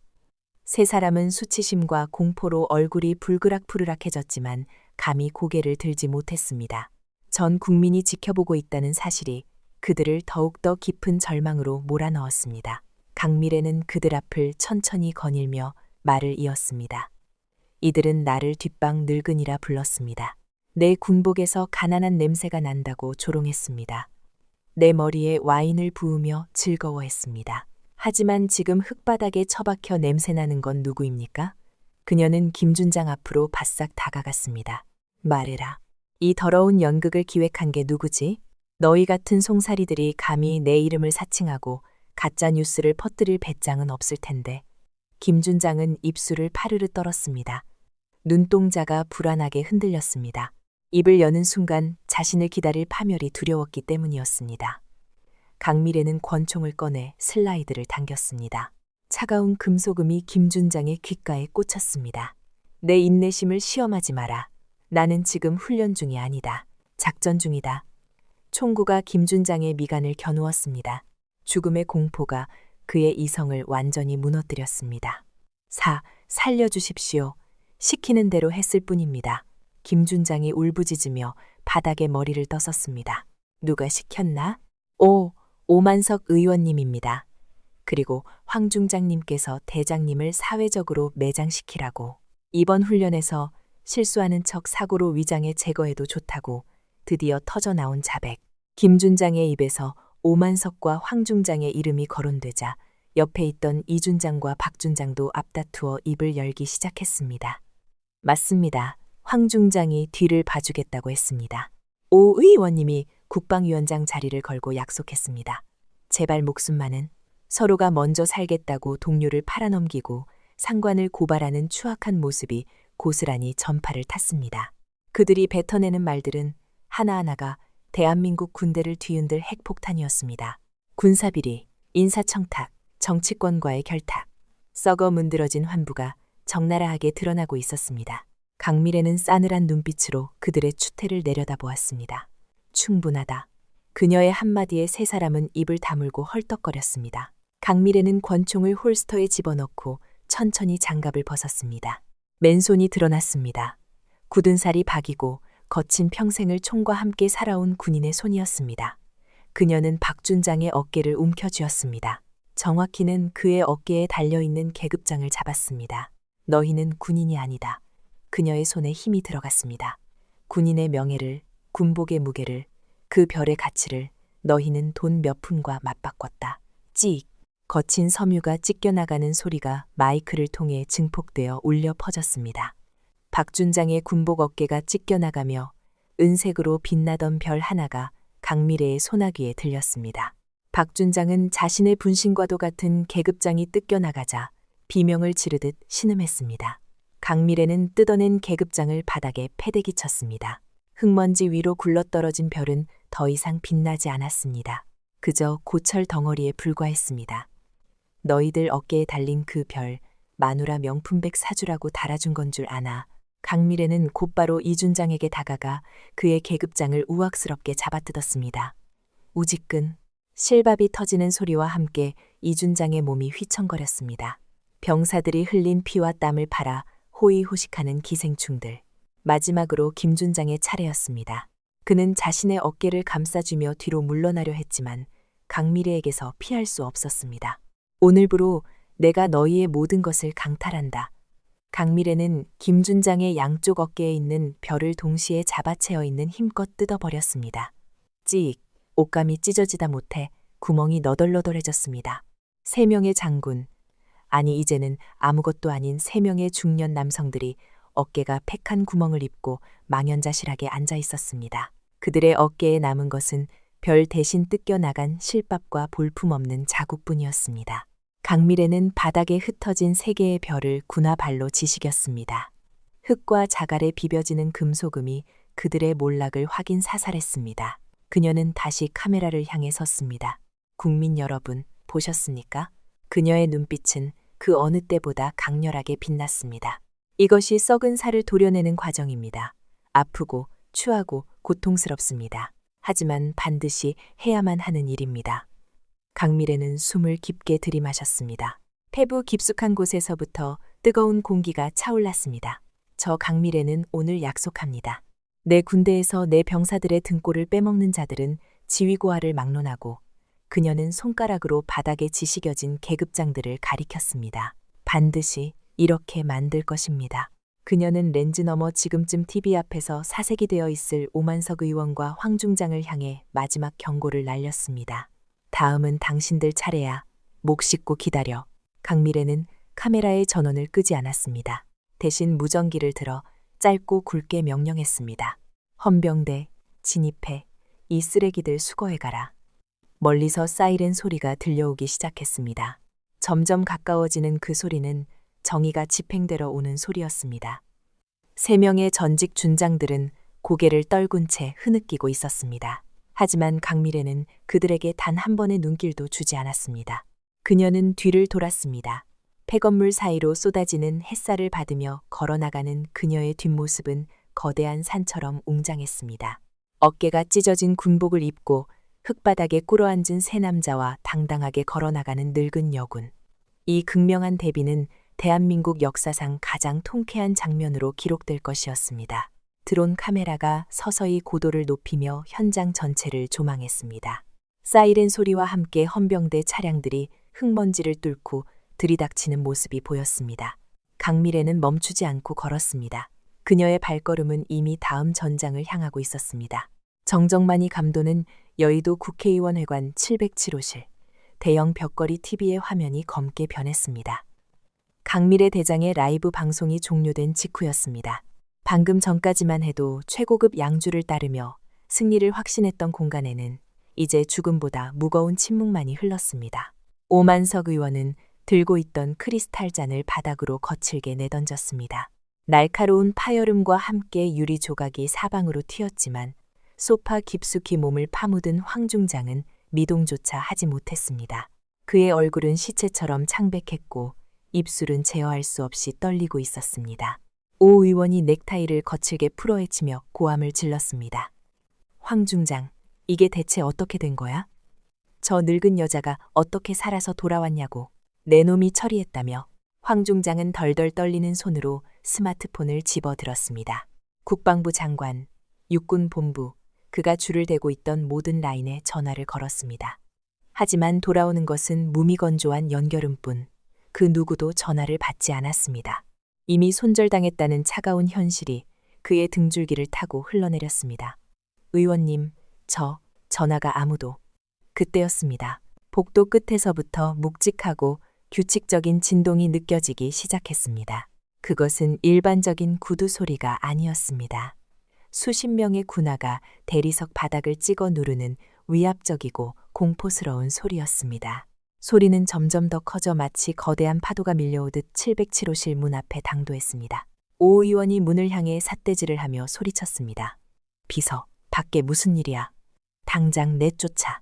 하지만 대답 대신 육중한 참나무 문이 엄청난 괴음과 함께 박살나며 안쪽으로 튕겨 들어왔습니다. 자욱한 나무 먼지 사이로 검은 베레모를 쓴 헌병 특수 임무대 요원들이 총구를 겨눈 채 들이닥쳤습니다. 그들의 눈빛에는 그 어떤 망설임도 없었습니다. 가장 선두에 선 헌병대장이 뚜벅뚜벅 걸어 들어와 오만석 의원 앞에 섰습니다. 그는 품에서 영장을 꺼내 오 의원의 눈앞에 펼쳐 보였습니다. 종이가 팔락거리는 소리가 유난히 크게 들렸습니다.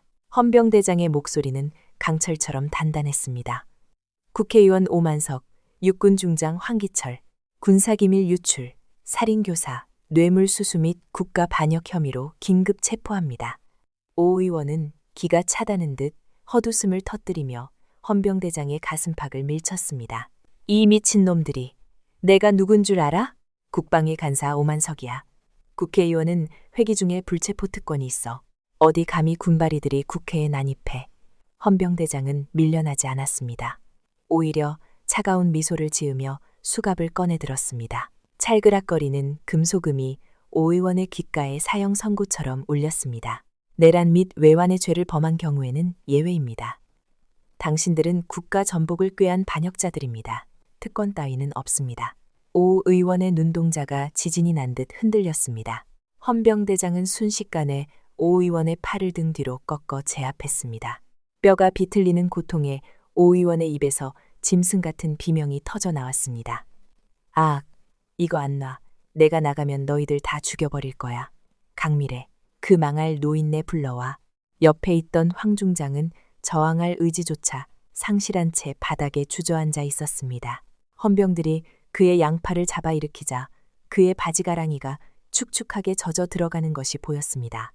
별 3개를 달고 군림하던 장군의 마지막 모습치고는 너무나도 추잡했습니다. 두 거물은 개처럼 끌려 나갔습니다. 복도에는 이미 수많은 기자들이 진을 치고 있었습니다. 쉴 새 없이 터지는 카메라 플래시 소리가 기관총 쏘사처럼 쏟아졌습니다. 그들은 옷으로 얼굴을 가리려 했지만 헌병들은 강제로 그들의 고개를 치켜들게 만들었습니다. 국민들이 똑똑히 볼 수 있도록. 같은 시각 서울 시내의 모든 대형 전광판과 TV 화면이 바뀌었습니다.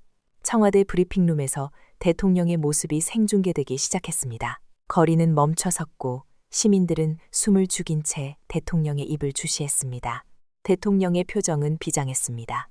그는 깊게 고개를 숙여 국민들에게 사과를 표한 뒤 단호한 어조로 입을 열었습니다. 존경하는 국민 여러분, 오늘 우리는 군 내부의 끔찍한 종양을 목격했습니다. 하지만 동시에 우리는 아직 정의가 살아있음을 확인했습니다. 대통령은 잠시 말을 멈추고 카메라를 응시했습니다. 강밀의 대장은 제게 사전에 모든 작전을 보고했습니다. 그녀의 행동은 불법이 아니며 썩어 빠진 환부를 도려내기 위한 구국의 결단이었습니다. 저는 국군 통수권자로서 강밀의 대장에게 정권을 위임합니다. 광화문 광장에 모여 전광판을 지켜보던 시민들 사이에서 와 하는 함성이 터져 나왔습니다. 꽉 막혀있던 체증이 내려가는 듯한 환호성이 도시를 뒤덮었습니다. 대통령의 목소리가 한층 더 높아졌습니다. 이번 사건에 연루된 자들은 지위고하를 막론하고 법이 허용하는 최고형으로 다스릴 것입니다. 또한 그들이 부정하게 축제한 모든 재산은 국고로 환수하여 장병들의 복지를 위해 쓰일 것입니다. 화면이 바뀌고 삭막한 취조실의 풍경이 비춰졌습니다. 그곳에는 불과 몇 시간 전까지 명품 드레스를 입고 샴페인을 마시던 3명의 여자가 있었습니다. 최사라, 이미미, 박주리. 그녀들의 모습은 처참했습니다. 화장은 눈물과 콧물로 범벅이 되어 괴기스럽게 번져 있었고 헝클어진 머리카락은 산발이 되어 있었습니다. 철제 책상 건너편의 수사관이 두꺼운 서류 뭉치를 책상 위에 던졌습니다. 둔탁한 소리가 그녀들의 심장을 내리쳤습니다. 수사관은 차가운 눈으로 서류를 한 장씩 넘기며 을러댔습니다. 에르메스 버킨백 3개, 강남 아파트 2채, 고급 외제차 4대. 전부 남편들이 군수물자 납품비로 빼돌린 돈으로 샀더군요. 병사들이 먹어야 할 고기 반찬을 줄여서 당신들 손목에 감았습니까? 최사라가 떨리는 목소리로 울부짖었습니다. 저는 몰랐어요. 남편이 벌어다 준 돈인 줄만 알았지. 그게 횡령한 돈인 줄은. 수사관은 코웃음을 치며 사진 한 장을 그녀의 코앞에 들이밀었습니다. 최사라가 남편에게 보낸 문자 메시지를 확대한 사진이었습니다. 여보, 이번에 전투와 납품업체 바꾼다며 거기서 콩고물 떨어지면 나 이번 신상백 사줘야 해. 알지? 수사관이 몸을 숙여 그녀와 눈을 맞췄습니다. 몰랐다고요? 당신들은 공범이 아니라 주범입니다. 사치와 향락에 눈이 멀어 국방을 갉아먹은 흰개미들. 이 미미가 바닥에 무릎을 꿇고 손이 닳도록 빌기 시작했습니다. 잘못했어요. 제발 한 번만 봐주세요. 다 토해낼게요. 가지고 있는 거 다 드릴게요. 수사관은 자리에서 일어나며 싸늘하게 쏘아붙였습니다. 당연히 다 토해내야죠. 입고 있는 속옷 한 장까지 전부 압류입니다. 당신들이 갈 곳은 이제 백화점이 아니라 교도소 공장입니다. 거기서 평생 군복 단추나 달면서 속죄하십시오. 철문이 닫히는 소리가 육중하게 울려 퍼졌습니다.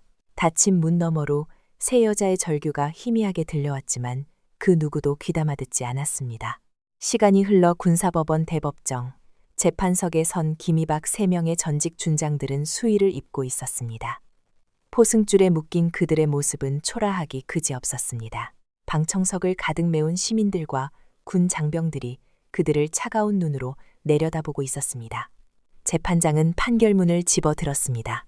종이를 넘기는 소리조차 들리지 않을 만큼 법정 안은 고요했습니다.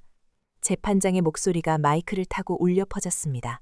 피고인들은 군의 고위 간부로서 국가와 국민을 수호해야 할 의무를 저버리고 사리사욕을 채우기 위해 군사기밀을 팔아넘기고 부하들을 위험에 빠뜨렸다. 이는 군의 기강을 무너뜨린 것을 넘어 국가의 안위를 위협한 중대한 범죄이다. 세 사람은 고개를 들지 못했습니다. 이에 본 재판부는 피고인들에게 징역 25년을 선고한다. 또한 계급을 이등병으로 강등하고 불명예 전역 조치하며 부정축제한 재산 500억 원 전액을 몰수한다. 땅, 땅, 땅. 의사봉 두드리는 소리가 법정을 가득 채웠습니다. 그 소리는 그들의 인생이 완전히 끝났음을 알리는 조종과도 같았습니다. 방청석에서 우레와 같은 박수가 터져 나왔습니다. 몇몇 노병들은 눈물을 훔치기도 했습니다. 재판이 끝나고 호송버스로 끌려가는 길, 김 전 준장은 창밖을 내다보았습니다. 빗방울이 유리창을 때리고 있었습니다. 거리의 전광판에는 여전히 강밀의 대장의 모습이 나오고 있었습니다. 그녀는 군복을 단정히 입고 흔들림 없는 눈빛으로 어딘가를 응시하고 있었습니다. 김 전 준장은 힘없이 고개를 떨궜습니다. 우리가 건드리지 말아야 할 것을 건드렸어. 그의 중얼거림은 버스 엔진 소리에 묻혀 사라졌습니다. 한편 모든 상황이 정리된 육군본부 총장실. 창밖으로 붉은 노을이 지고 있었습니다. 강밀의 대장은 창가에 서서 찻잔을 들고 있었습니다. 뜨거운 차의 온기가 손끝에 전해졌습니다. 그녀의 뒤로 부관이 조용히 들어와 섰습니다. 부관이 절도 있게 경례를 붙이며 보고했습니다. 대장님, 오만석과 황기철, 그리고 3명의 준장과 그 배우자들까지 전원 수감 완료되었습니다. 몰수된 재산은 장병복지기금으로 편입되는 절차가 시작되었습니다. 강미래는 천천히 몸을 돌려 부관을 바라보았습니다. 그녀의 얼굴에는 승리의 기쁨보다는 깊은 피로감과 안도감이 섞여 있었습니다. 그녀는 찻잔을 내려놓으며 나지막이 말했습니다. 수고했다. 하지만 이게 끝이 아니야. 썩은 살을 도려냈으니 이제 새 살이 돋게 해야지. 부관의 눈이 붉어졌습니다. 그는 떨리는 목소리로 대답했습니다. 대장님 덕분에 병사들이 다시 지휘관을 믿기 시작했습니다. 감사합니다. 강미래는 옅은 미소를 지었습니다. 그것은 전장에서 살아남은 자만이 지을 수 있는 슬프지만 아름다운 미소였습니다. 감사는 나중에 해라. 내일 아침부터 다시 시작이다. 군인의 본분은 정치가 아니라 훈련이야. 내 군대에 더 이상 기름진 돼지들은 필요 없어. 강미래는 다시 창밖으로 시선을 돌렸습니다. 어둠이 내려앉는 연병장에 가로등이 하나둘 켜지고 있었습니다. 멀리서 저녁 점호를 준비하는 병사들의 구령 소리가 들려왔습니다. 그 소리는 그 어떤 음악보다 듣기 좋았습니다. 그것은 살아있는 군대의 소리였고 정의가 바로 선 세상의 소리였습니다. 바람이 시원하군. 강밀의 대장은 깊게 숨을 들이마셨습니다. 폐부 깊숙이 들어오는 공기에서 더 이상 썩은 내가 나지 않았습니다. 이 거대한 소용돌이의 끝에서 그녀는 비로소 진정한 군인으로 우뚝 서 있었습니다. 하늘의 그물은 넓고 성기지만 결코 악인을 놓치지 않는다는 옛말은 틀리지 않았습니다. 강미래가 쳐놓은 그물은 하늘보다 더 촘촘하고 무서운 것이었으니까요. 시간은 정직하게 흘러 어느덧 계절이 4번 바뀌었습니다. 차가운 바람이 옷깃을 파고드는 초겨울의 늦은 오후였습니다. 서울의 한 번화가 뒷골목, 낡은 천막들이 즐비한 재래시장에는 삶의 비릿한 냄새와 매캐한 연기가 뒤섞여 흐르고 있었습니다. 오가는 사람들의 발소리가 분주하게 아스팔트 바닥을 때렸습니다.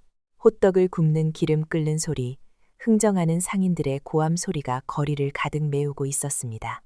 그 소란스러운 인파 속을 한 중년 여성이 천천히 걷고 있었습니다. 화려한 제복도 번쩍이는 계급장도 없었습니다.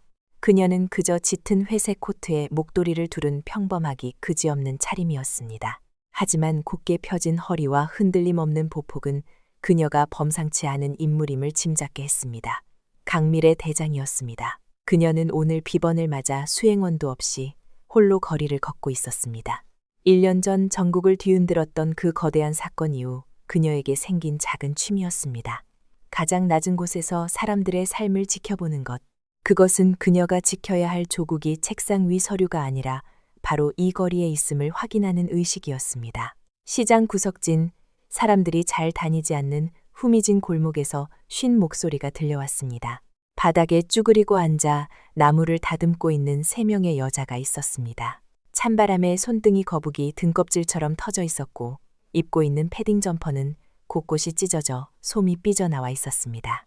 머리는 며칠을 감지 못한 듯 떡이 져 있었고 얼굴에는 삶에 찌든 피로와 불만이 덕지덕지 묻어 있었습니다. 그녀들 앞으로 지나가던 행인이 실수로 동전 몇 개를 떨어뜨렸습니다. 짤랑 하는 금소금이 바닥에 울리기 무섭게 새 여자의 눈이 번뜩였습니다. 가장 체구가 작은 여자가 잽싸게 몸을 날려 동전을 낚아챘습니다. 흙이 묻은 500원짜리 동전이었습니다. 옆에 있던 여자가 날카롭게 소리쳤습니다. 야, 그거 내 쪽으로 떨어졌잖아. 이 도둑년아, 내놈아. 동전을 주운 여자가 도끼 어린 눈으로 쏘아붙였습니다. 웃기고 있네 최사라. 먼저 줍는 사람이 임자지. 네가 곰뜬 걸 누굴 탓해? 오늘 콩나물 한 바구니도 못 팔았단 말이야. 최사라라고 불린 여자가 머리채를 잡을 듯이 달려들었습니다. 이게 진짜 돌았나? 야, 이 미미, 너 옛날에 내 가방 셔틀이나 하던 게 어디서 눈을 풀하려? 내가 누군 줄 알아? 나 준장 사모님이었어. 구석에서 시들시들한 배춧잎을 줍고 있던 또 다른 여자가 코웃음을 쳤습니다. 박주리였습니다.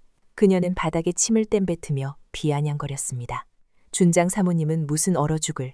내 남편 감방에서 썩고 있는지 언제인데 아직도 그 타령이야? 우리 셋 다 전과자이자 빈털털이야. 주제 파악 좀 해라. 주제 파악 좀. 최사라는 분에 못 이겨 시겁하다 털썩 주저앉았습니다.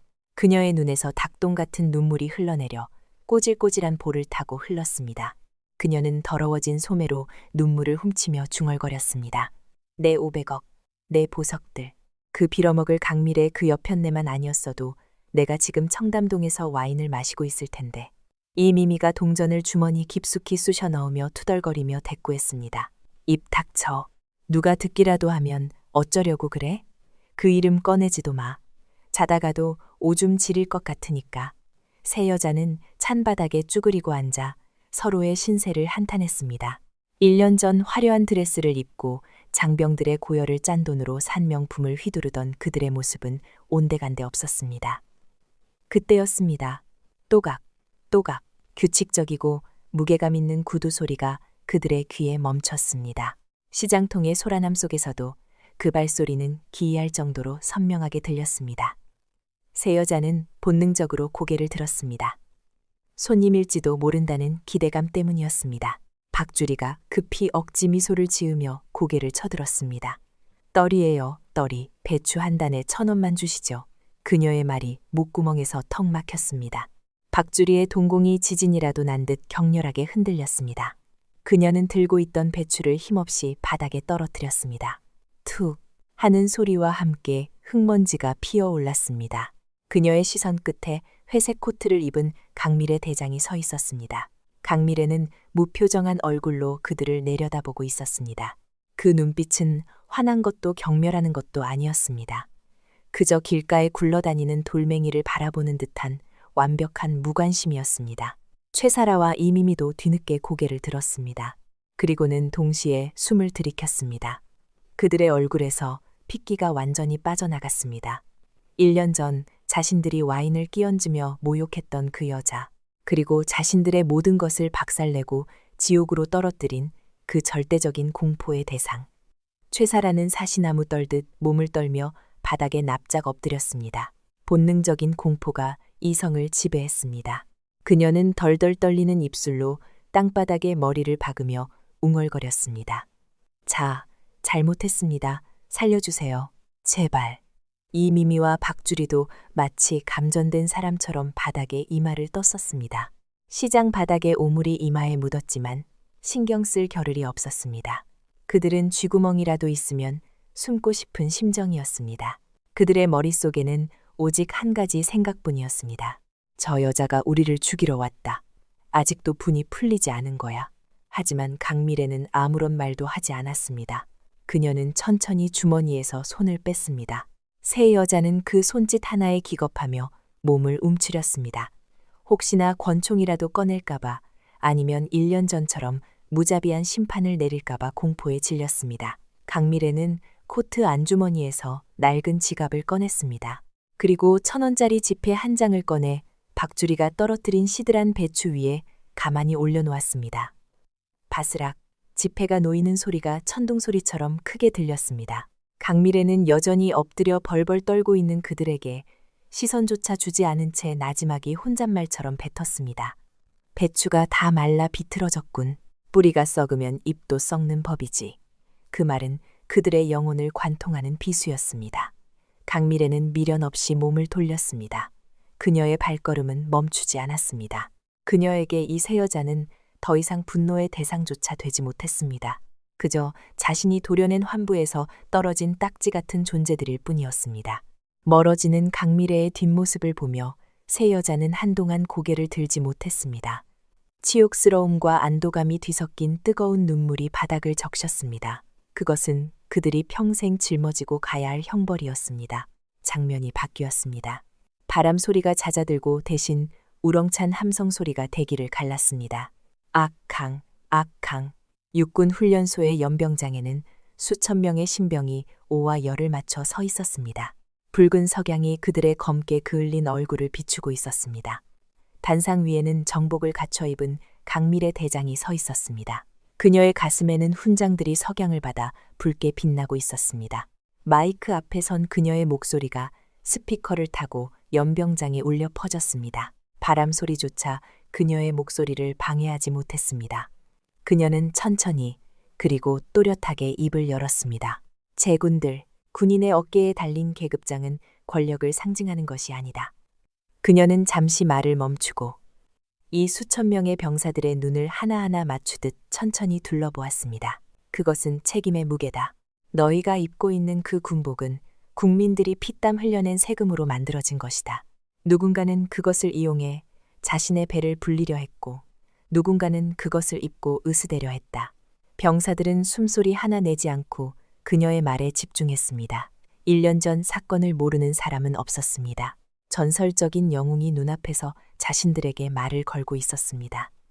강미래는 단상 너머 멀리 보이는 국기 개양대를 가리켰습니다. 태극기가 바람에 힘차게 펄럭이고 있었습니다. 그녀의 목소리에 뜨거운 힘이 실렸습니다. 하지만 기억하라. 썩은 가지는 잘라내면 그만이다. 중요한 것은 뿌리다. 너희가 바로 이 군대의 뿌리이자 대한민국의 척추다. 너희가 흔들리지 않으면 그 어떤 비바람도 우리를 쓰러뜨릴 수 없다. 그녀는 주먹을 불끈 쥐어 보였습니다. 나는 너희에게 맹세한다. 내 눈에 흙이 들어가는 날까지는 너희의 명예가 더러운 돈다발에 짓밟히게 두지 않겠다. 너희가 흘리는 땀방울이 가장 고귀한 보석으로 대우받는 군대를 만들겠다. 강미래가 거수경례를 올렸습니다. 칼날처럼 예리하고 산처럼 묵직한 경례였습니다. 이상, 그 순간 연병장이 떠나갈 듯한 함성이 터져 나왔습니다. 충성! 수천 개의 손이 일제히 올라가 경례를 붙였습니다. 그들의 눈빛은 살아 있었습니다. 더 이상 억지로 끌려온 패잔병의 눈빛이 아니었습니다. 자신들이 지키는 가치가 무엇인지 깨달은 긍지 높은 전사들의 눈빛이었습니다.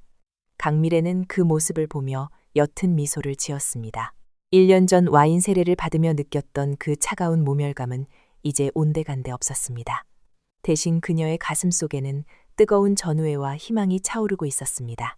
단상을 내려오는 그녀의 발걸음은 가벼웠습니다. 부관이 다가와 조심스럽게 물었습니다. 대장님, 아까 시장에는 왜 들르셨습니까? 혹시? 강미래는 걸음을 멈추지 않고 앞을 보며 대답했습니다. 확인하고 싶었다. 부관이 의아한 표정으로 되물었습니다. 무엇을 말입니까? 강미래는 하늘을 올려다보았습니다. 초겨울의 밤하늘에 별 하나가 유난히 밝게 빛나고 있었습니다. 그녀의 입가에 묘한 미소가 번졌습니다. 똥파리가 사라진 자리에 얼마나 맑은 바람이 부는지 말이다. 그녀는 옷깃을 여미며 차에 올랐습니다. 검은 세단이 어둠을 뚫고 힘차게 나아갔습니다. 뒤로 보이는 위병소의 불빛이 따뜻하게 빛나고 있었습니다. 정의는 때로는 늦게 오기도 합니다. 하지만 반드시 옵니다. 그리고 그것이 찾아왔을 때 오만한 자들은 고개를 숙이고 묵묵히 자신의 자리를 지킨 자들은 비로소 고개를 듭니다. 강미래 대장의 이야기는 끝났지만 그녀가 심어놓은 사이다. 같은 청량한 정의는 이제 막 싹을 틔우기 시작했습니다. 이 땅의 모든 을들이 갑의 횡포에 맞서 당당히 고개를 드는 그날까지 이야기는 계속될 것입니다.